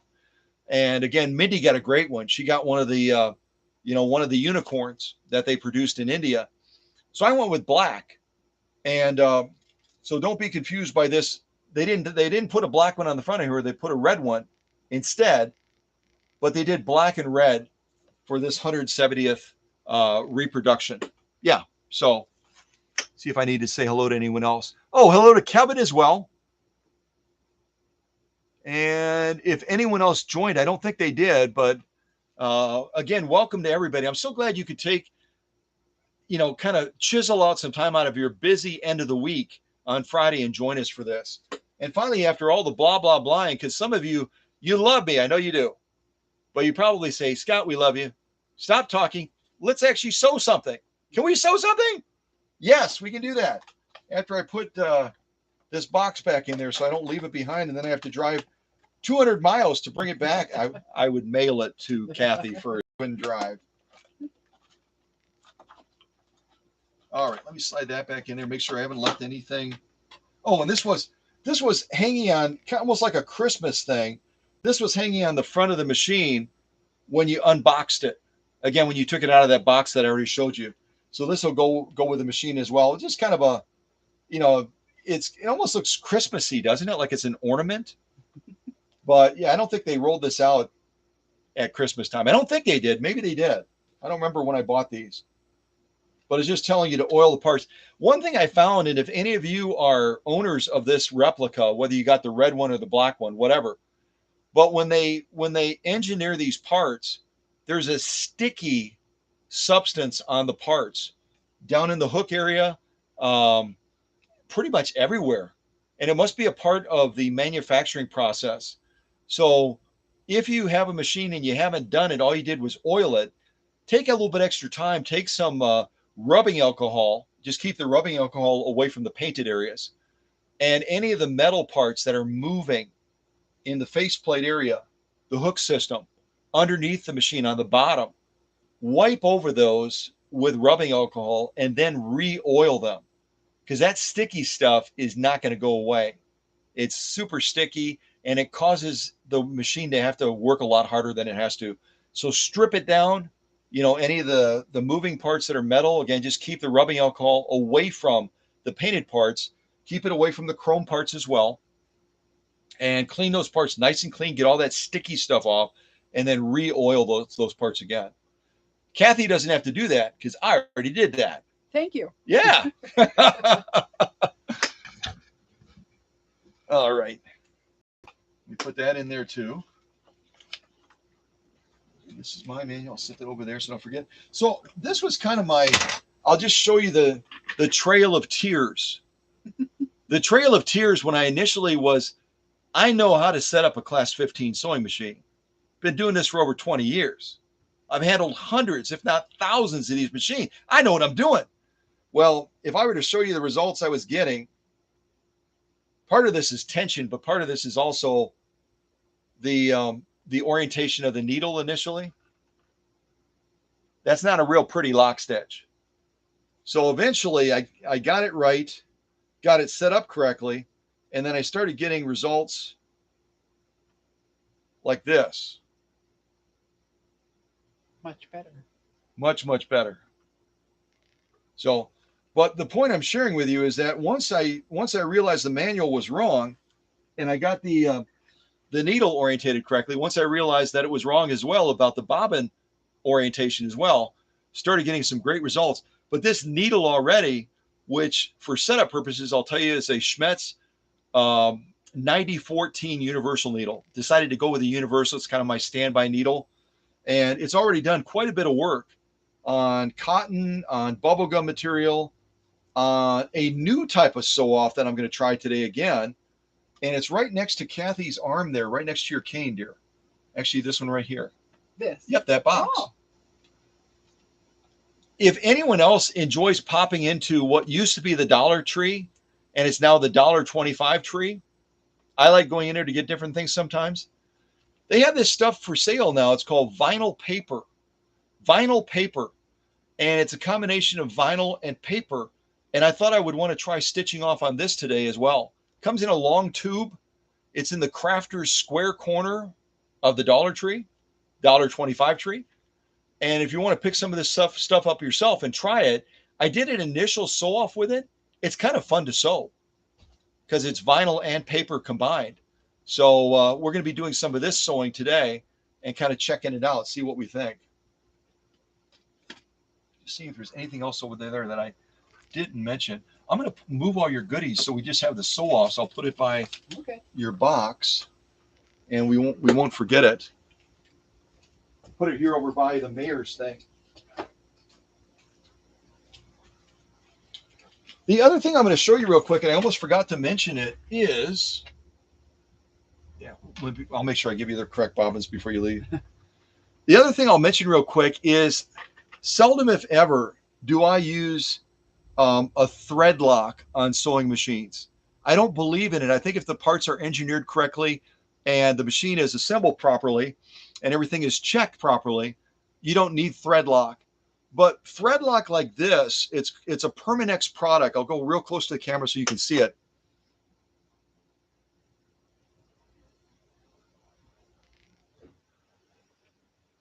If the camera decides to focus on it, that is.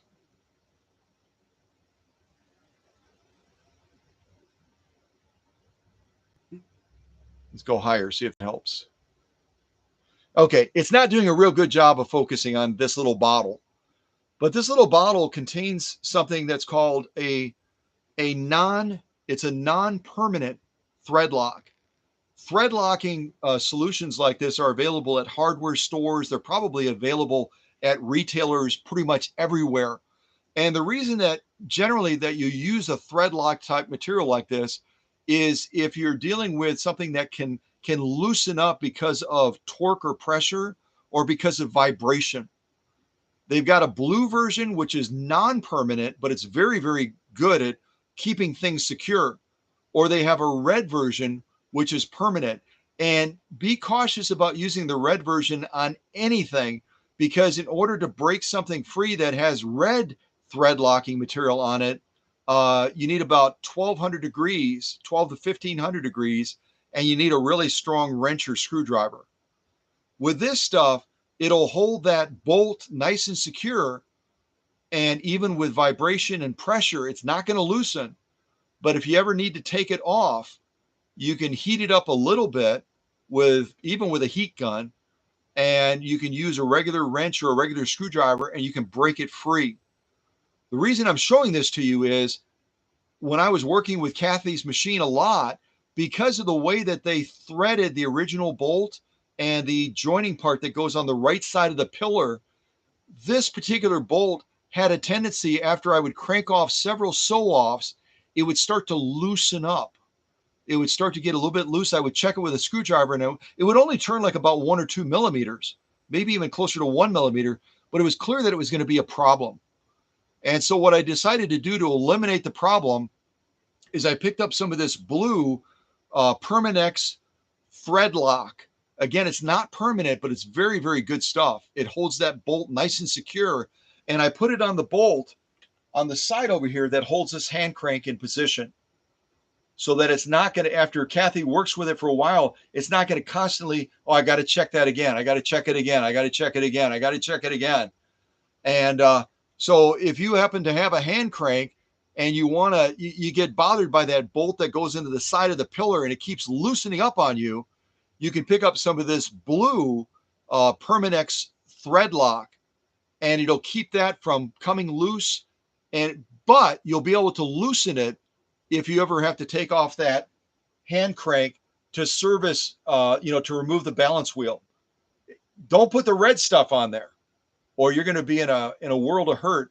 The other problem you run into with the red stuff, even though you can loosen it by applying 1200 to say 1500 degrees for about probably a good 20 seconds, and then you have to use some sort of a really good wrench or screwdriver to loosen it up, you're going to be hitting the side of this machine or another machine that's a hand crank with 1200 degrees of heat. It could damage your paint. And with a replica like this that was built well, it could also cause warping as well. So that's why we don't go permanent. We go semi-permanent with this blue stuff. Hope that makes sense. And if you didn't know that, now you do.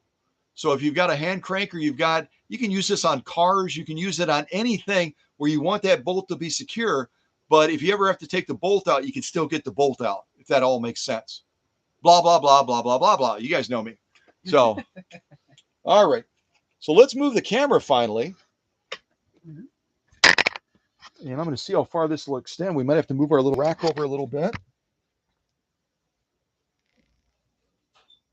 Okay. No, you're fine. I'm fine. Okay. Yeah, no worries.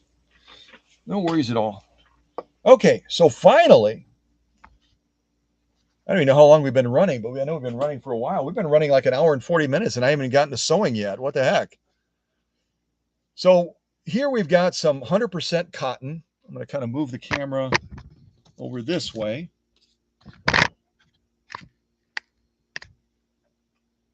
Yeah, that's a pretty good shot. Here we've got 100% cotton with a stiffener. I also have, I'm going to move these to the side. Kind of showing you what we have to sew off on, and that way you guys can chime in and tell Kathy and I what you'd like to see first. So we've got 100% cotton with stiffener. We've got genuine elk hide. We've got saddle grade leather. We've got bubblegum material. We've got 100% cotton without a stiffener, so we can also sew it without a stiffener. We've got vegetable tan leather. We've got commercial upholstery material. We've got genuine. We've got heavy denim, because a lot of folks like to sew denim. We've got protected full grain leather. We've got more 100% cotton without a stiffener. So we can either do 2 layers of that. We could fold it over. We can not sew it at all. That's fine as well. And then finally, we have this brand new vinyl paper material as well, where I cut off a long strip of it, and I figured it'd be fun to hand crank off all the way down. So you guys can write into the chat right now out of all these materials that I set up for Kathy's machine, what would you like to see us sew first on this replica Class 15 170th anniversary edition? That's a lot to say. What would you like to see on Kathy's machine first? See if you guys chime in at all.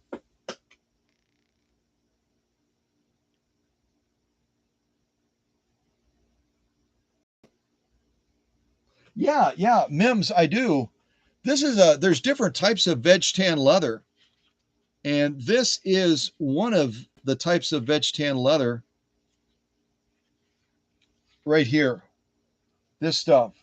It almost has the look of, wait, the camera's over here. I got to change my thinking now. I'm like on the wrong side. This is some of the veg tan leather that I have. It almost looks like an Italian leather, but it's when I bought it, it was listed as a veg tan style leather. Not a real heavy nap, and that's one of the characteristics of the veg leathers is they've got a more flat nap on the back. So, but out of all these sew-offs, what would you guys like to see? What would you like to see?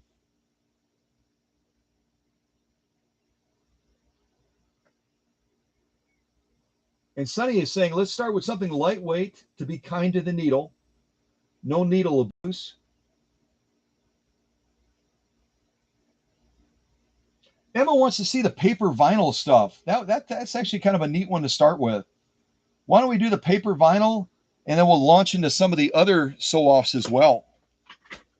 So I'm going to get this into place. We'll do this purple stuff. I'll set the other sew-offs we're going to do over here. Get that underneath the presser foot. I'll go down the left side, and that way I'll send this with Kathy, and she can go down the right side if she wants to be a rebel and sew paper. So let me get nice and close. Get nice and close so you can watch the needle action. Kind of listen to the machine a little bit. The replica, I would say, is generally pretty quiet. It needs to be lubricated more frequently than probably the vintage one. But all in all, it's a very quiet running machine. I hope you'll agree. All right, let me check the shot again. Yep, you can see that pretty clear, I think.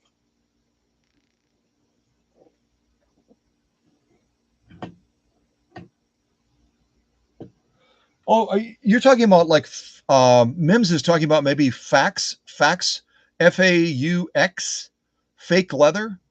I've got fake leather too. We can some fake leather. Yeah, why not? All right, so I'm going to crank this off. It's weird. I'm so much in the habit of trying to get my foot on the foot controller. I actually looked at the ground to see where my foot was. Oh my gosh. I drank either too much or too little coffee at Crivella's today. All right, so let's get this sucking. Make sure that all the threading points are correct. They are. And we'll crank this off. And when you're cranking this, you turn it away from yourself. In other words, you turn it to the back of the machine so that it turns the balance wheel towards you. The balance wheel should be coming towards you. All right, here we go.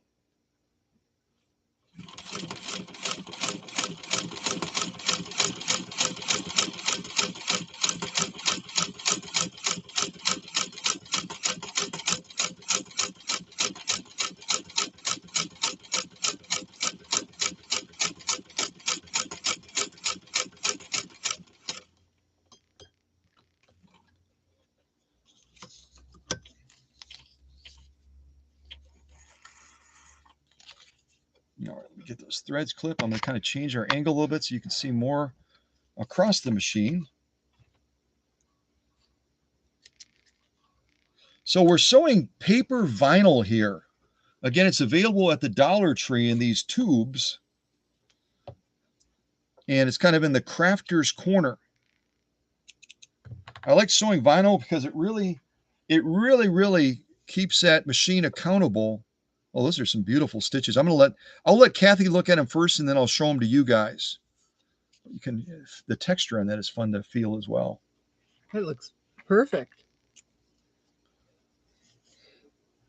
Now, Kathy just paid a great compliment. She said it's perfect stitching. But I always say to you guys, there's no such thing as a perfect stitch. Uh-oh.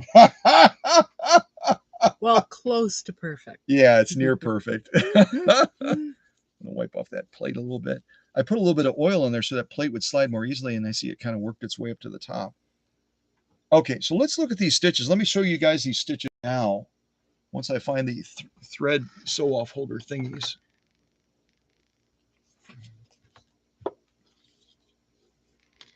And this will be a little bit challenging to see because the plastic part where the vinyl is has almost like a shininess to it. But I'm going to do my best to show them to you. We'll get nice and close, wait for the camera to kind of focus on it. There we go.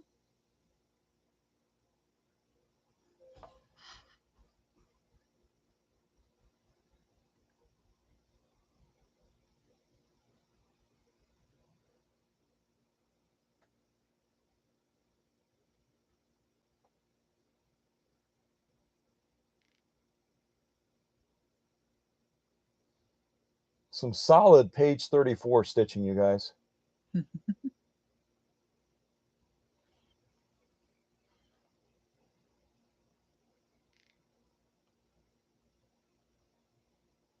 That reflection is having a little bit of fun with the camera, so see if turning my little camera light on helps at all. Makes it better or worse? It makes it worse. You can actually see the reflection of the camera now. So we'll leave the light off the camera. But if you can actually look at these as close up as Kathi did, the stitching is lovely. It managed the vinyl very, very nicely. And I must say the machine was very quiet. It was really nice. Yeah, it is quite quiet. It's probably a little bit louder than the vintage ones, but I would say barely. But my ears are so tuned to machines, I kind of really, you know what I mean? So beautiful stitching. Let's turn this monster around and let's look at that lock stitch on the back, the paper side. See what we think of that. All right, let me get nice and close on that as well. Kathi will kind of look at the screen behind me and tell me whether or not it's focusing and It's pretty good. whether or not you can see it.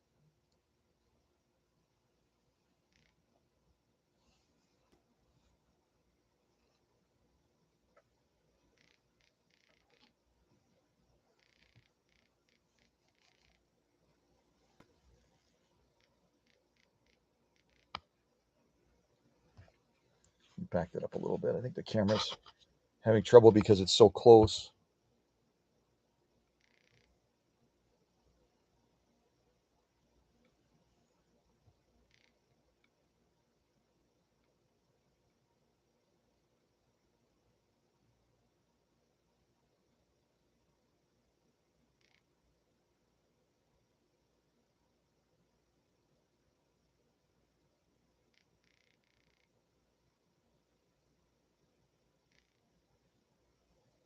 That is a long piece. I think next time I won't cut it quite as long.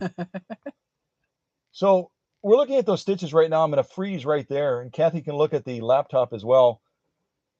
We're dealing with vinyl and paper, and I think that Kathi's machine managed it absolutely beautiful.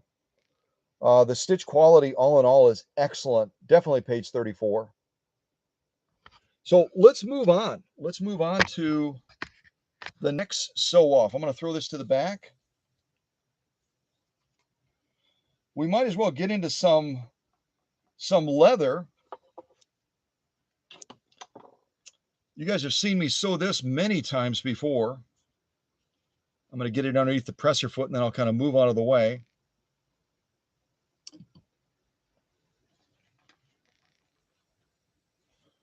This is protected full grain leather, and they call it protected full grain leather because it has a coating on it designed to resist staining. Check my angle. There we go. It's designed to resist staining, and it gives it a little bit more durability. It's kind of like the elk hide. They add an extra layer to that leather to make it, make it stand up to heavy use, etc. So we're going to try stitching around in a circle with this a little bit. And of course, I'm going to try to do it to a song that you guys have heard before, if I can find it quickly enough. The 1812 Overture. We'll try buzzing around and doing a little bit of stitching with this.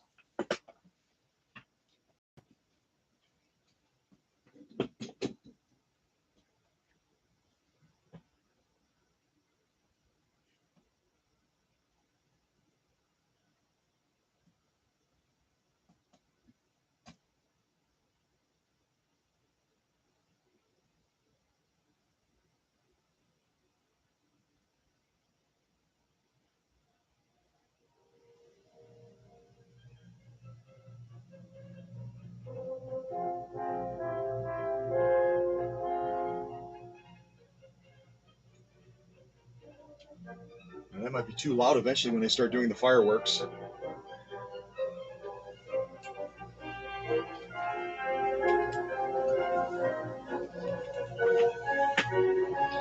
All right, to the 1812 overture, we're going to try sewing a little bit of this protected full grain leather.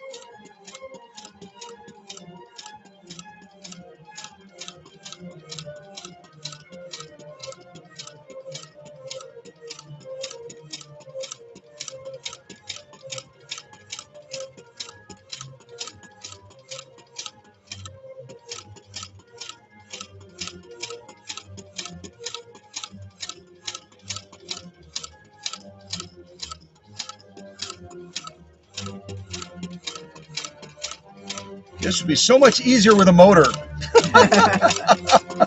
Need 3 hands.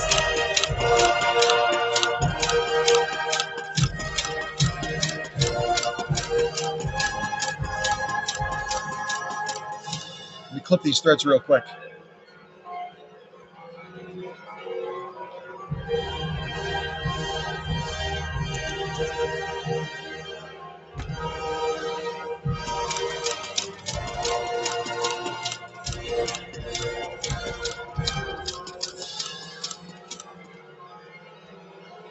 What I'm doing real quick is I'm increasing the pressure foot pressure a little bit.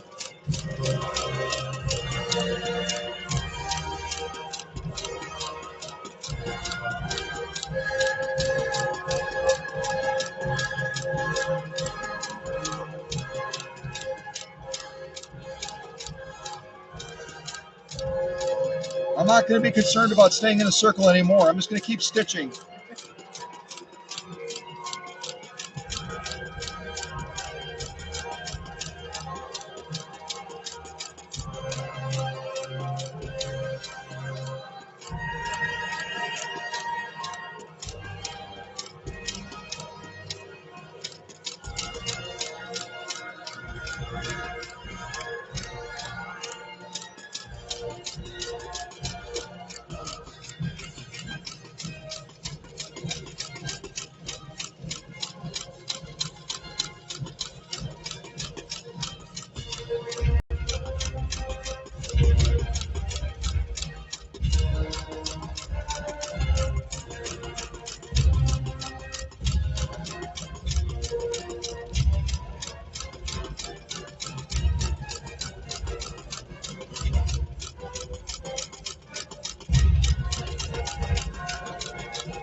I don't know about you, but that's kind of fun. That's kind of fun.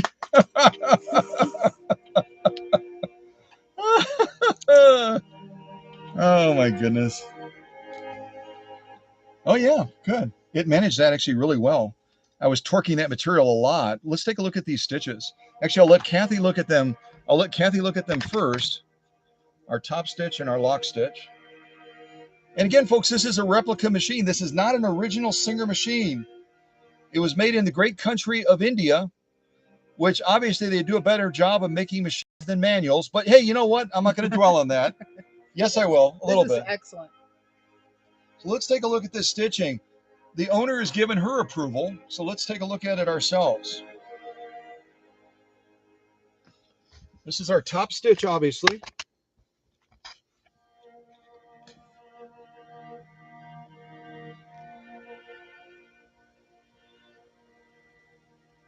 Beautiful stitching. I don't know about the sewist, but he was trying really hard.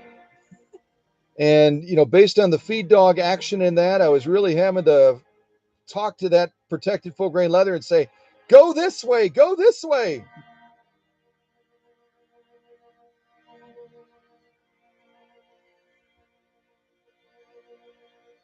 Lovely, lovely top stitching. A solid page 34, if not a page 34 plus. Let's look at the lock stitching. That's the challenging part, right? And remember initially when I had this set up with that needle flat side to the left, oh my goodness gravy, we would not have gotten anything that looked at all like this.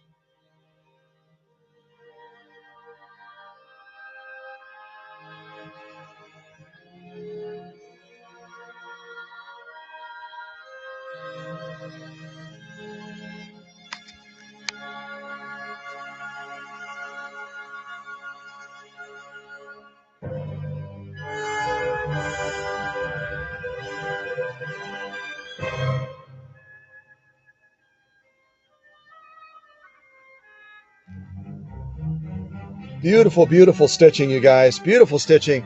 Lock stitching is spot on, and our top stitching is equally as good. Let's get a little bit closer so you can look at those stitches.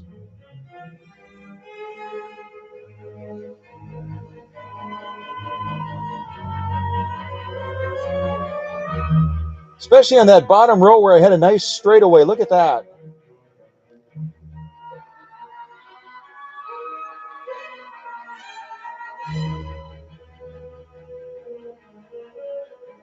And again, this is protected full grain leather. Look at it from the side. It's probably going to be about 3 ounces of leather.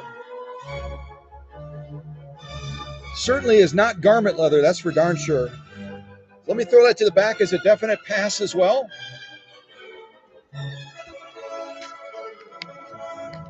So what do we have left? Quite a few choice options, actually.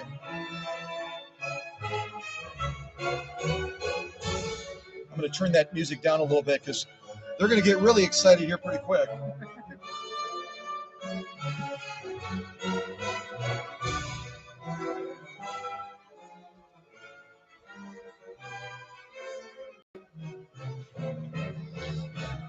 So what we have left, you guys, is we've already done protected full grain leather. We did this vinyl paper mix. We've got 100% cotton here with a stiffener. I might want to do that one next. And obviously I cut a piece that's way, way too big. We'll do a couple of stitch rows, but then Kathi can always sit down at it and just kind of goof around with it as well, which would be fun. But before we do that, let's try stitching something without stiffener. This is also 100% cotton, this purple material, and we'll try stitching it. It's not going to leave, it's only 2 very thin layers. It's not going to leave much room for that knot, is it? But we're going to see how well this machine is able to balance even a thin sew off like this, because we already know that we can get through the heavy stuff.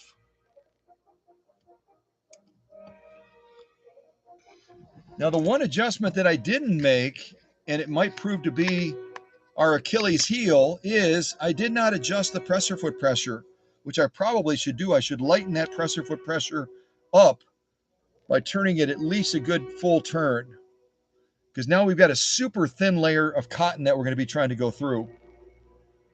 All right, let's give this a go. Okay, ready? The music's going to get dramatic.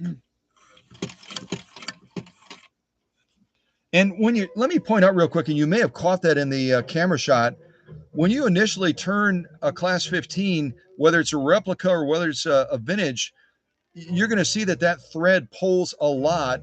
What that'll sometimes cause on the backside is a little bit of a mini bird nest, and then it's perfect after that. What you can do, sorry about that, Mr. Singer. What you can do is you can hold onto that thread temporarily when you launch, get those first 1 or 2 stitches in, and then you can eliminate that. I didn't do that, so we might have a little thing on the back. We'll have to wait and see.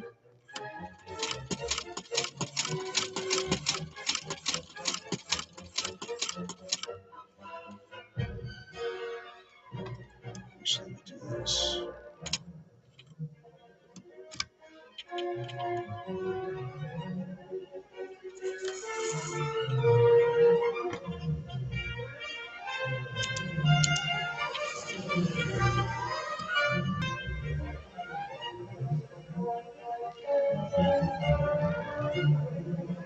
Yeah, it's good looking. I think we're a little bit, our upper tension might be a little bit high. We'll take a look at these closer. But again, there's not a lot of room for that knot. Yeah.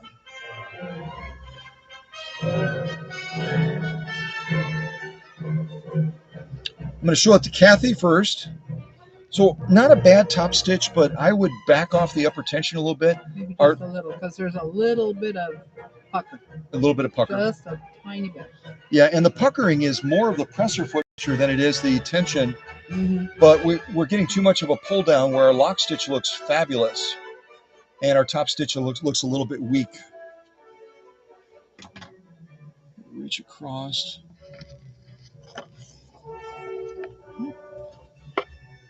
So Kathy's had a chance to look at it. Let me show it to you guys now.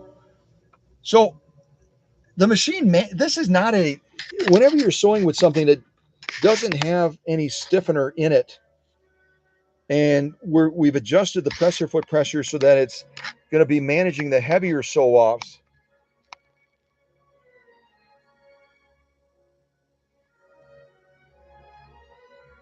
There we go. So as you're looking at that, you might say, well, why are you being a little bit critical of it? But Kathy and I have an advantage that you don't. Right now, you're looking at it on a camera, and I'm looking at it on the laptop behind me. All in all, the stitch formation, the spacing, and everything else is really good on it. But when we look at it up close and personal, it could be a little bit better defined.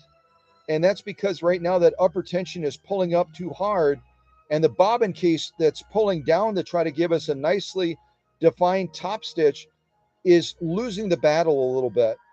So our solution on this would be we would back off that upper tension just slightly. It'll allow that bobbin case to pull down with a little bit more force, give us a little bit greater clarity of stitch on the top of the material. Because remember, it's a constant tug of war.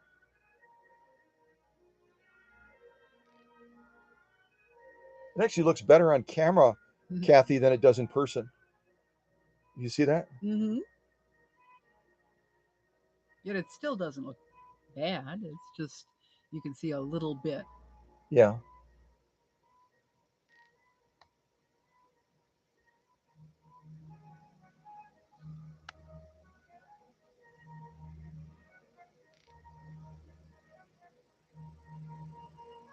The camera's having a little bit of trouble focusing on, I think it's the color of the purple. There we go.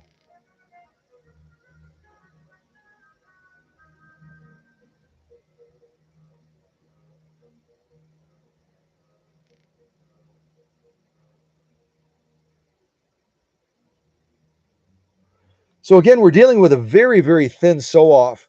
That's our top stitch again, which, like Kathy and I said, it's not bad, but it could be better. And that's a simple adjustment on tension. Now we're going to look at the lock stitch, which has great clarity of stitch. It's almost too poppy because that upper tension was pulling up so hard, giving us a beautiful lock stitch and stealing some of the definition away from the top stitch.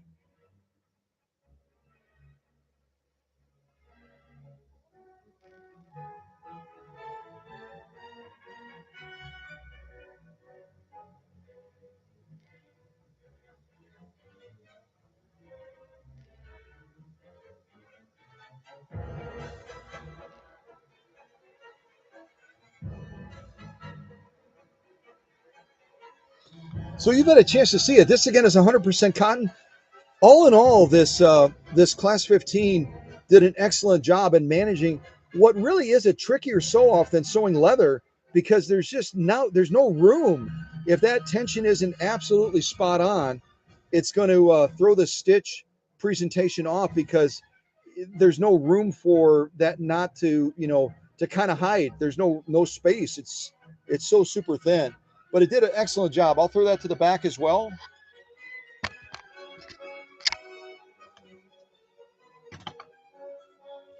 So what we have left right now, I'll show you kind of what we have. We've got this 100% cotton. It's going to be similar to what we just sewed, different color, but it's going to have this stiffener in between to give us a little bit more depth of stitch, so that we can have a little bit more I think it gives greater clarity because it gives a little bit more room for that knot to be positioned, doesn't it? So we can try that. We can move into something hardcore and do this genuine elk hide. It's probably about 5 to 6 ounces of leather. It's the thickness of an average belt when you look at it from the side, especially when you get to this end over here. So we can go from super lightweight, which is what we just sewed, to something much, much heavier duty. Kind of set that right there. We've got this saddle grade leather. It's not as thick, but it's saddle grade leather. And the density of this leather is, I mean, it really is a challenge for most machines to get through it. Plus it has a nice flat nap, so we'll be able to see that lock stitch very nicely. We got some bubblegum material, commercial upholstery material, heavy grade denim. This is more 100% cotton. I don't know why I cut so much of it, probably just to give color choices. We've already sewn kind of a purple color, and we've got this red, and we got the green. Maybe I'm thinking about Christmas already. And then we got this veg tan leather. Now, while you guys are chatting about what you want us to see, what you want us to sew next on Kathy's machine, let me grab some of that fake leather. It's called a naga hide, and that might be what Mimi was looking for. I'm not sure. Let me grab some of that real quick.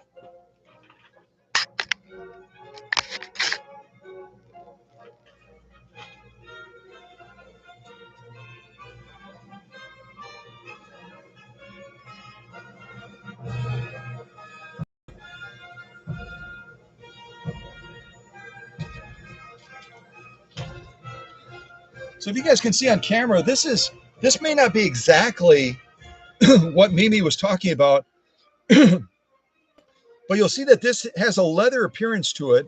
If you were just to look at the front of it, it really could fool most people as far as being some type of leather. But in fact, it's a fake leather. It's got a high concentration of vinyl in it, and it's been around forever. It's called naga hide. They used to use it to cover chairs and other things like that. It's got some really good durability to it. But we can certainly try stitching this as well. It's probably not exactly what Mimi was talking about, but it's going to be close. So I'm just going to cut off a little strip of this, and we can add this into our mix of potential sew-offs. Matter of fact, maybe we can do 2 layers of it.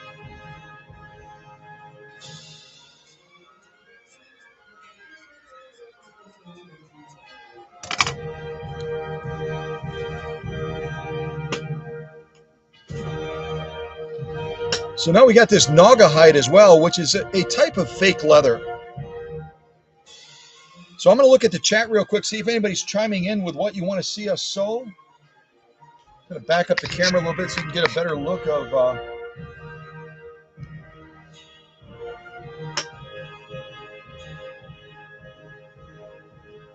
Okay, yeah, Mims.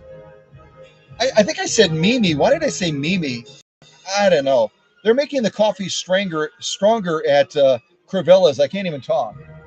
So Mims is saying, yep, let's see that naga hide stuff.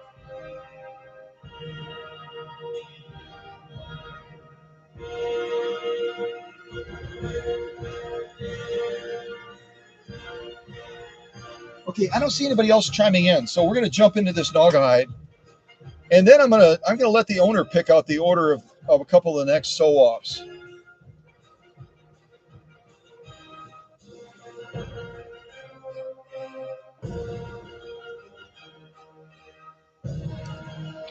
All right, let's go with some of this naga hide now.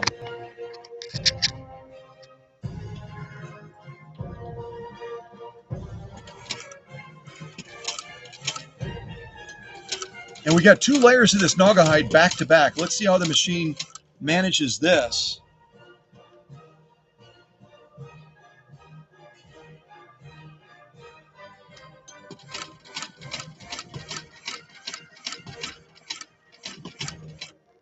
Boy, did I sew off course. Goodness gravy.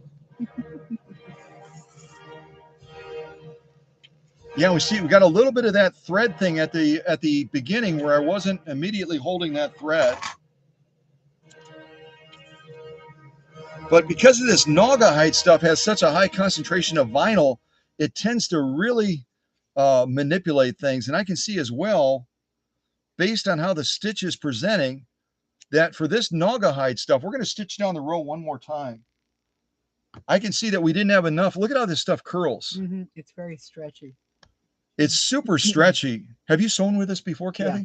Kathy's actually sewn this stuff before, probably more so than I have. And the machine managed this stitch quite well. But you notice how the stitch right now, we should be close to 6 stitches per inch. It's a little bit compressed, if you can see that in the shot. Wait, you can't. Let me lower the camera. There we go. Now you can see it. It's a little bit compressed on the stitching, and that's a product of we don't have enough presser foot pressure. Remember how I backed it off for the cotton? Right now, it's not pushing down hard enough to give it even feed over the feed dogs, and so we're getting a little bit of a stubbier stitch. It's a beautiful stitch, but it's stubbier. So the simple solution is we go to the top of the machine, to our presser foot adjuster right here, this little knob, and we turn it clockwise, probably about 2 or 3 turns. And then we're going to try stitching down it one more time.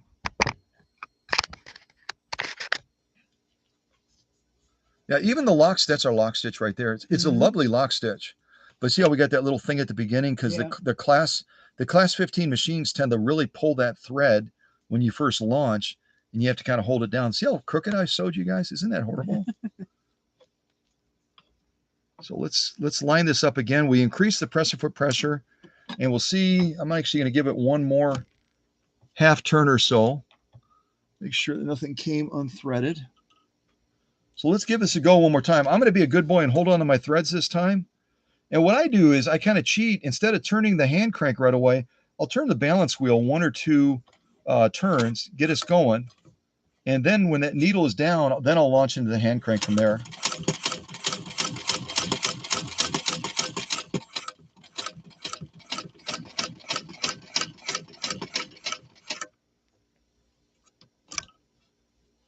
And hopefully I didn't give it so much that's going to take away from our top stitch. You can see the fullness of that stitch now. Stubby. We added a significant amount of length to it. I'm showing Kathy first because this is her thing today. And you'll see right away what Kathy and I are seeing by just making that simple little adjustment to that presser foot pressure, because this is kind of a tricky material. Kathy's sewn with it. It's kind of slippery. It's got that vinyl. It's got all kinds of challenges that it kind of throws into the mix. Just making that simple adjustment. Look at even our lock. Much better form. Much better, yeah. Yeah, and this is Naugahyde is a tricky material to sew. Not to mention, how in heaven's name am I going to show that to you guys? Look at that. It looks like a Frito or something. I'll do my best. We'll probably use some clips on here to tag this puppy down. All right, let me move this over here. I lost track. That's our top stitch. It should be, yep, that's our top stitch for sure. So I'm going to try to clip this down, and we'll try to hold it into place.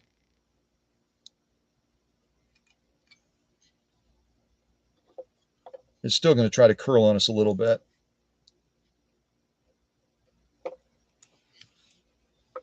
I'll hold the camera and kind of hold it back with my finger as well, as best as I can. So this is that Naugahyde material. It's a fake leather. I'm going to get Kathy's feedback on whether or not the camera is focused on it. Not quite. There it is. Better. There it is. So you can see this replica Class 15. In my opinion, it just managed a very difficult sew off. We didn't just sew one layer of this Naugahyde. We sewed 2 layers. And again, it's a real, how would you describe this material, Kathy? It's usually used in upholstery, and when you handle it, you have to kind of stretch as you're sewing. So to just, like you did, put it in flat and sew on it, it's going to stretch all over the place. It's challenging, yeah. Yeah, you have to kind of handle it as it goes into the machine. Now look at that shot right there, you guys. That really highlights just how well Kathy's machine did. But notice the contrast. Notice the contrast in the 2 stitch rows. I actually have it upside down from how we originally sewed it.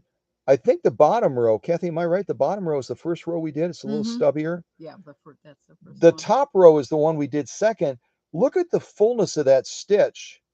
In other words, the overall length, the presentation of the stitch on that top row after we increased the presser foot pressure, all of a sudden that stitch goes from more of a stubby presentation to a much fuller stitch as it should be, even though we're sewing what it, admittedly is a very tricky material to sew.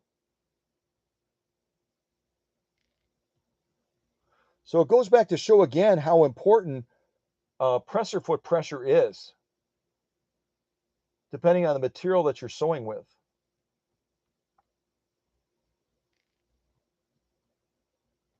Yeah, and you have to look at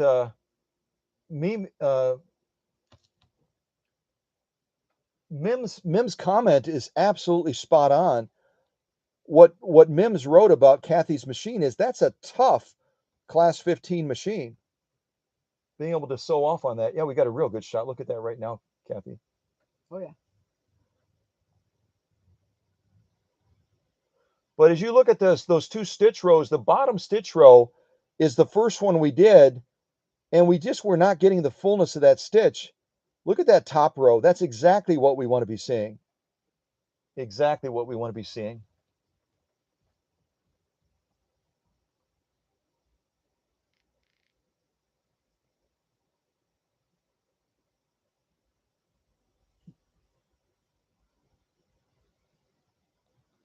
All right, I'm going to unclip this. Let's look at that lock stitch.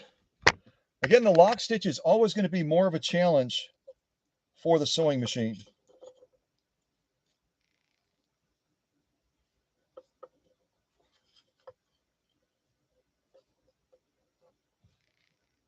I'm going to start calling this stuff bubblegum material pretty quick here.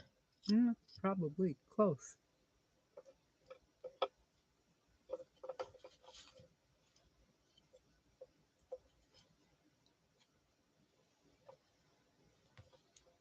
Okay, so I'm going to manipulate the camera a little bit and we'll try to get a good shot. So this again is the lock stitch, the back side of the two layers of this Naugahyde material.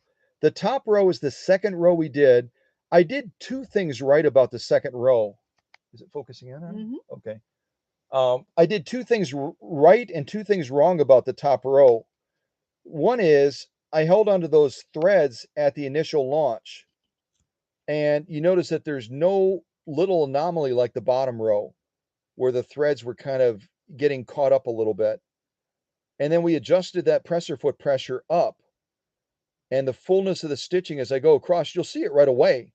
That top row is what we want to be seeing. The bottom row isn't horrible, but it's not as good as it could be. Not only because of I didn't hold the threads on the bottom row, but also because of the presser foot pressure.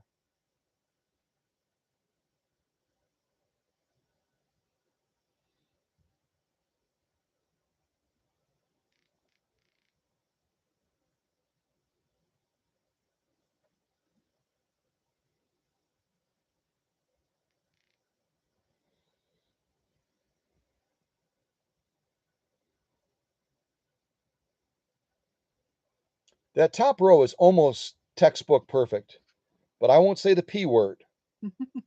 We'll say NP, near perfect. Isn't that lovely? And you look at the contrast again on that bottom row where I didn't hold the threads. And again, by the oscillating design of this machine, it's going to suck a lot of thread when you first launch. So if you hold on to those tails a little bit, you'll have a stitch row that looks like that top row, not the bottom row.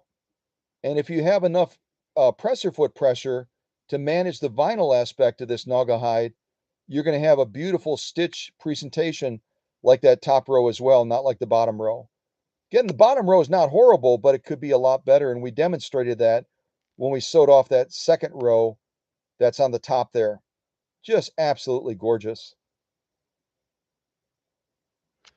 All right, so let's move on to our next sew off. And I'm going to let the owner pick it this time. I piled them up the way you should go. The owner has lined them up in the pile that I should go. So I'm going to throw that one back, move my little clips to the side. All right, let's move that out of the way. Okay, so the first one that Kathi picked out for me is this 4 to 5 ounces of genuine elk hide. I'm going to show you from the side again. There we go. Show you from the side again. This is not a light sew-off, folks. And again, we're dealing with a replica machine that was engineered and built in India. Do I think we can do this? Yes, I do. No problem. Absolutely. So I'm going to get that into position. I'm going to go down the left side, and then I'll leave it on the right side for Kathi to do later. Our presser foot pressure should be good to go because we just dealt with that naga hide, and we want to have heavy presser foot pressure for high vinyl-based materials like that naga hide when we're doing 2 layers of it. We also want a high presser foot pressure for leather materials like this to try to maintain good stitch output and quality. So I'm going to be a good boy and hold on to my tails when we launch, and then we'll go ahead and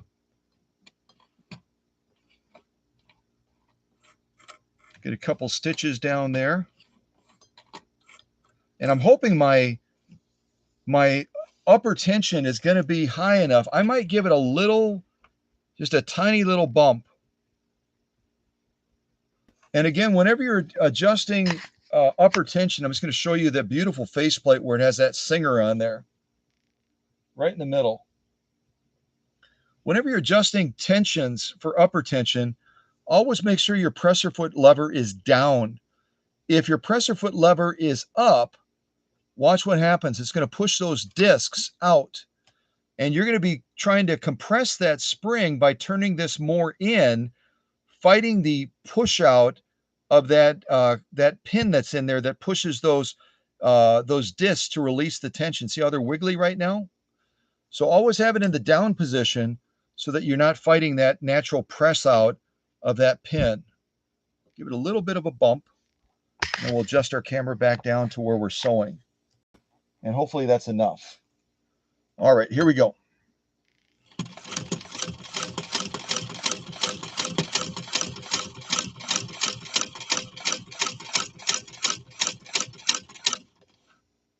Stop right there. Now, I know our top stitch is going to be great, but we'll have to see how our lock stitch did. All in all, we're actually really quite good. Let's get that needle all the way up. We don't bend our needle.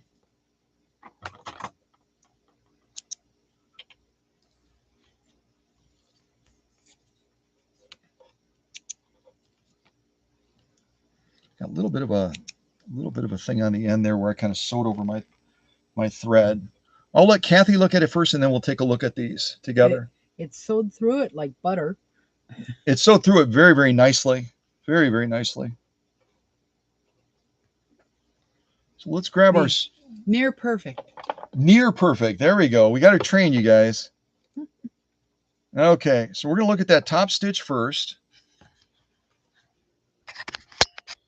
Look at that top stitch first, and then we'll look at that lock stitch.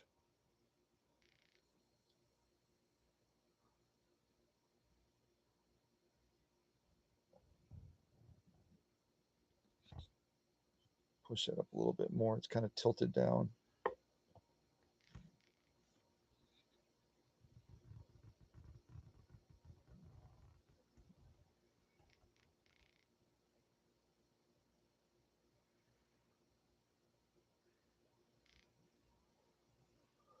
And if you look at those stitches closely and carefully, you'll see that there's a little bit, you remember I was concerned about bumping up the upper tension a little bit to ensure that we got a nicely defined lock stitch. I might have turned it just a little bit too far, and you can see that because certain stitches will demonstrate that they want to give us the fullness of what we want, and then others look like they're being pulled down a little bit too heavily. And that means we've got a little bit of an off balance with that tension right now. But all in all, a very, very good looking stitch through about 4 to 5 ounces of genuine elk hide. Again, what we just sewed on Kathy's class 15 is the equivalent of a belt. And as Kathi said, it didn't have any trouble at all getting through that. It was like butter. But we also have a needle that's starting to tire a little bit, don't we? The fresher the needle you have, the better stitch quality generally you're going to be able to get out of that machine. Over here, I think we did really well. All in all, some very good looking stitching. But again, a little bit of a tweaking on the balance probably that we would need to do. So let me flip it around. We'll look at that lock stitch. We'll start on this end where I got a little bit of, again, the class 15s are tricky at launch. Even if you hold the thread sometimes, it'll sometimes get a little bit of a doodad on the end there.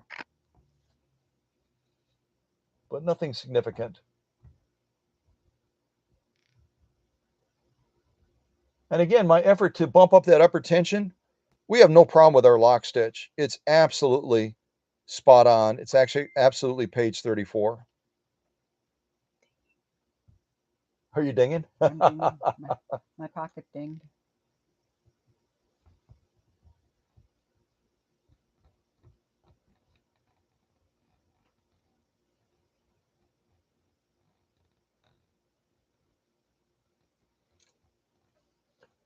So can a 170th anniversary replica machine made in India so what would put a total stop to most contemporary plastic machines, 4 to 5 ounces of fortified genuine elk hide? The answer is absolutely yes. As a matter of fact, if we had a fresh needle, we probably could double this and sew through 2 layers of elk hide.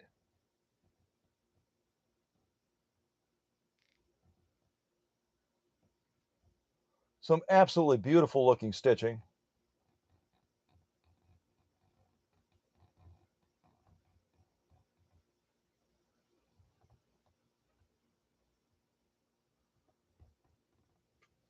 All right. Well, Kathi put them in order for me. So the next one we're going to do is going to be denim. I'm going to move that genuine elk hide to the back with the other sew-offs that we've already done. And now we're going to be doing some denim. How many layers do you think we should try with this, Kathi? Maybe fold it over one more time. That'd be 4 layers. Yeah, that'd be 4 layers. Should we try 6 just for fun? Sure. Let's do 6 layers. Again, I want to push this 170th anniversary class 15 just like I would any other machine. So Kathi would be happy with 4. We're going to try to do 6. So I'm going to fold it kind of in the middle like that. And then we'll fold it one more time, which I believe will give us a total of 6 layers of denim. Let's give this a try. See how this machine does. We'll sew right down the goalpost with it. And you can see here's the challenge on this particular replica. There's no hyperextension. In other words, when I go back to that presser foot lever on the back and I try to push it up just a little bit further, it's not going to let me have any more clearance. So do I think we can sew 6? Probably, but there's not a lot of wiggle room in there. It's real tight. So we're going to give it a try. And again, when you work with a sew-off like this that is a little bit thicker than we should probably be pushing this machine, we're going to notice that the stitch length, even if I bump up that presser foot pressure a little bit higher, the stitch length is not going to be as full if we were sewing something that isn't quite as bulky as this. See how bulky that is? That's some super thick denim there, folks. But I'm going to reach up top. I'm going to give us probably about another 1 to 2 turns of that presser foot knob on top. And bump it up a little bit higher. Probably gave it about 2.5, almost 3 turns. Let's see what we get.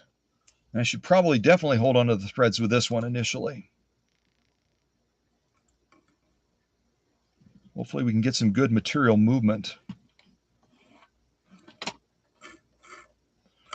And it's going to sound a little bit louder because we're really kind of pushing this puppy now through a much, much heavier sew-off than probably any other owner of this 170th anniversary edition would probably push it through. Now I'm going to cheat a little bit and put a couple of clamps on this to hold it, try to hold it together a little bit better while we're initially getting down it. I'll have to move that pretty quick though. All right, let's give this a try. Can you hear that machine working? That machine is working, and we'll have to see. I might have bit off more than I should chew with doing 6 layers of this. We might have to pull it apart and go back to 4. We'll have to see.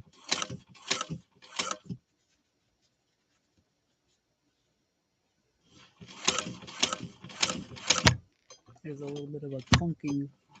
You know what? It's probably the needle doesn't want to go down through. Yeah. We've hit kind of a impasse right there. You see that? Mm-hmm. We may have actually created a barb on that needle trying to do this. Let's see what we got out of it with this many layers of this denim. Let's see what we got out of it. And then if we experience any stitch quality issues, I may have to change that needle out because I might have just pushed this further than we need to go. It might have bent the needle too. Absolutely. And my initial impression is we got some very good looking stitching from the machine. Let me clip those other threads and I'll show it to Kathi first, and then we'll let the rest of you look at what we were able to get out of it before I may have bent the needle. And that's the problem with an oscillating hook, because it's only swinging a certain range of motion going back and forth like a pendulum. If that needle goes through there just with a little bit of the wrong timing as it's trying to work its way through all that denim, we might have bent a needle like Kathi said. But I'll let Kathi look at it closer first, and I'm going to rotate that and see if we are clearing that. It still stitches beautifully, but with that, it's clunkier. It may have hit the plate and then maybe bent that needle just a little, or dulled it. I'm going to try going down this stitch row of this bubblegum material real quick that I had off camera and see whether or not we get any hitting. I'll go and swap the needle out straight away. It's hitting the plate. It's hitting it. Yeah. The machine handled it well. It's just the needle. Yeah, and that's a Schmetz needle, which is a little bit surprising. So we're going to take that needle out. It is a little bit bent. That's interesting. Let me grab another one. Oh, let's see here. Oh yeah, I can see it up. And again, the mechanics on this machine are good, but they're probably not quite as precise as the original Singers. They're just not. So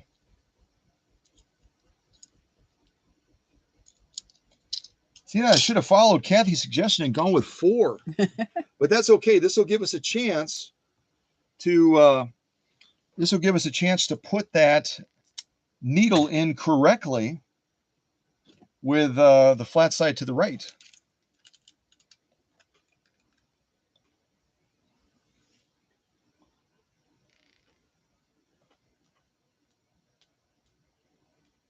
Oh, and Sonny, no, the flat side on this machine will go to the right, dear.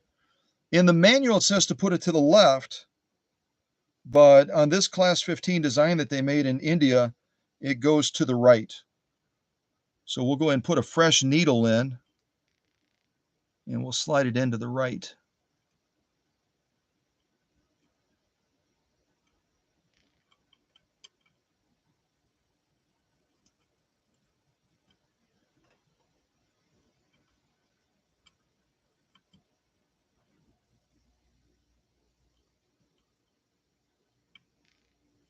Let's see, if I weren't on camera, this would slide in straight away. You know what I mean?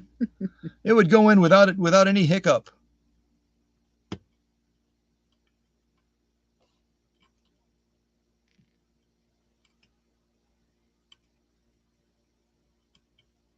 There, we got her.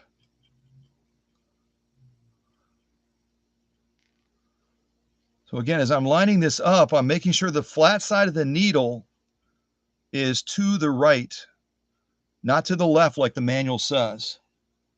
I'm just double checking the lineup of it. That looks like it's spot on. And always make sure you get it all the way up in the needle socket. Otherwise, you'll have skip stitching because the timing with that needle sweeping down will be off.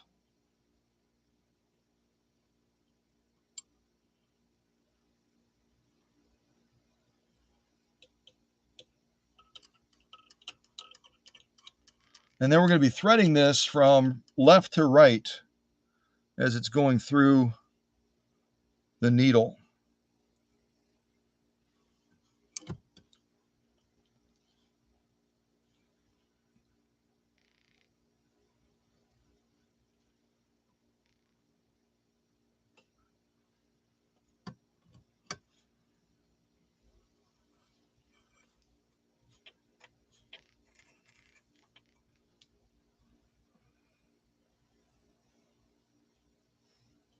What you need?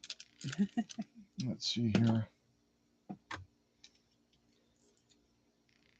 Did you want to take that apart or? Yeah, we'll take it down to, I think we'll take it down to 4. I think I might have pushed it a little bit too far. It got through the 6 layers. Mm-hmm. And it created some beautiful stitching, but I think it probably is a little bit, probably stressed the machine a little bit too much and definitely stressed the needle too much. We'll try this again with 4 layers.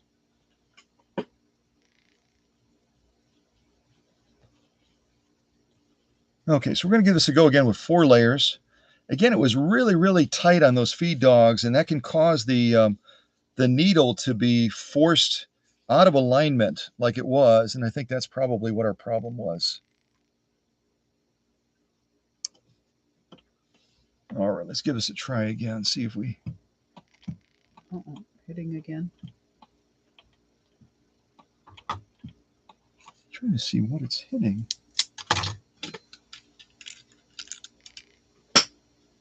Oh, I can see clearly what it's hitting now. Actually hitting the presser foot.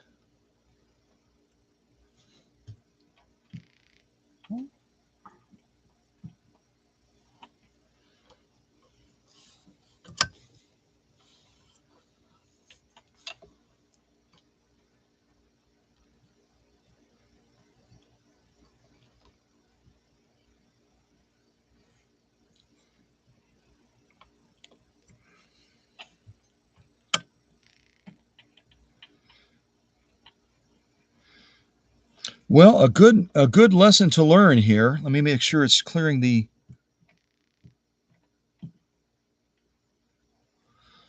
Yeah, it's got that needle out of alignment just slightly.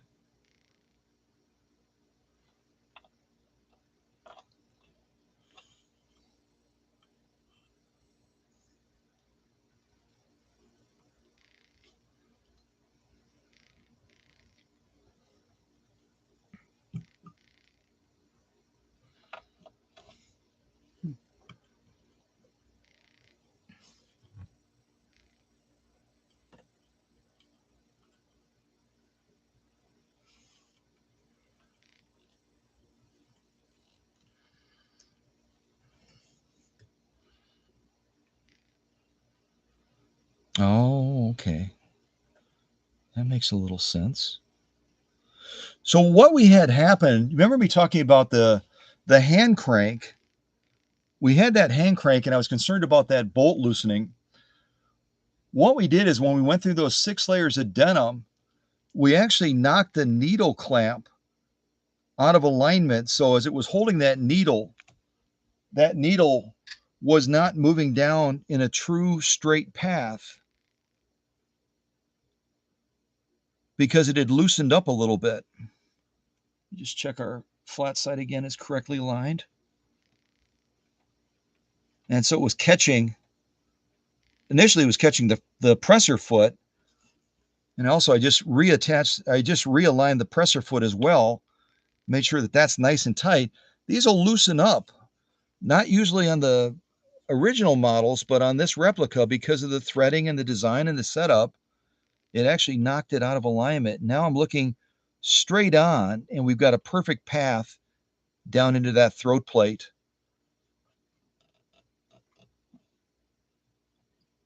Exactly as it should be. Let me check our our tightness on these using a screwdriver instead of just doing it by hand now. Make sure that that stays in correct alignment.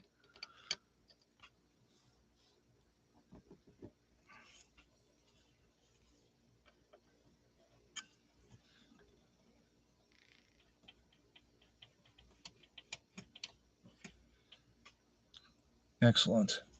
Well, that's a good lesson, isn't it? So if you have a replica or a original vintage machine, and all of a sudden the needle is making contact either with the presser foot attachment or with the throat plate opening on the needle plate, it may not be a bent needle at that point, but it might be that this needle clamp has worked its way loose, and it's allowing that needle to be traveling out of alignment a little bit, almost like tires being imbalanced. Yep, should be good to go now. Cross our fingers.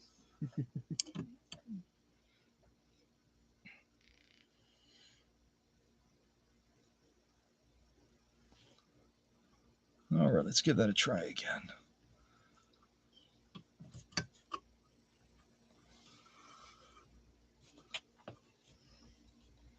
All right, so we're back to 4 layers of denim. Again, part of the problem is the clearance underneath the presser foot. We were able to squeeze off six stitches, 6 stitches, probably about 6 stitches, but the 6 layers was too much. There's not enough clearance between the feed dogs and the presser foot, which caused that needle to get pulled out of alignment and actually bent the needle. Now we're going to reduce it to 4, and that should be in line with what this machine, with the clearance factor, is able to manage effectively. All right, let's give this a go again. It's okay to encounter problems as long as we can overcome them. All right, let's give this a go. No, still wants to hit. It's still kind of going on alignment, isn't it? It seems like when it goes down, the needle bar has a little twist to it as it touches the whatever it's hitting.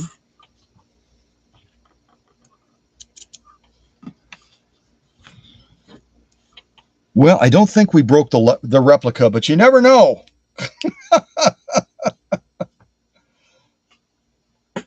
Well, here's what I'd like to do, because we've been going almost 3 hours already. And I'd like to focus on the sew-offs that we've already done. And then I will troubleshoot this further with Kathi before she leaves the workshop to find out what's going on. But it seems to me like the needle clamp is having an issue right now with keeping that needle in proper alignment. The needle bar itself seems like it should be fairly secure, but we'll take the faceplate off as well. So let's look and see what we sewed on this replica before we encountered this challenge trying to do 6 layers of denim. So we did 2 layers of this Naga hide without a hitch. Machine was very, very happy in managing that. We even did this single layer of genuine elk hide, and we're able to lay down some absolute page 34 stitches on this as well. And again, we're talking a thickness of about 4 or 5 ounces of leather.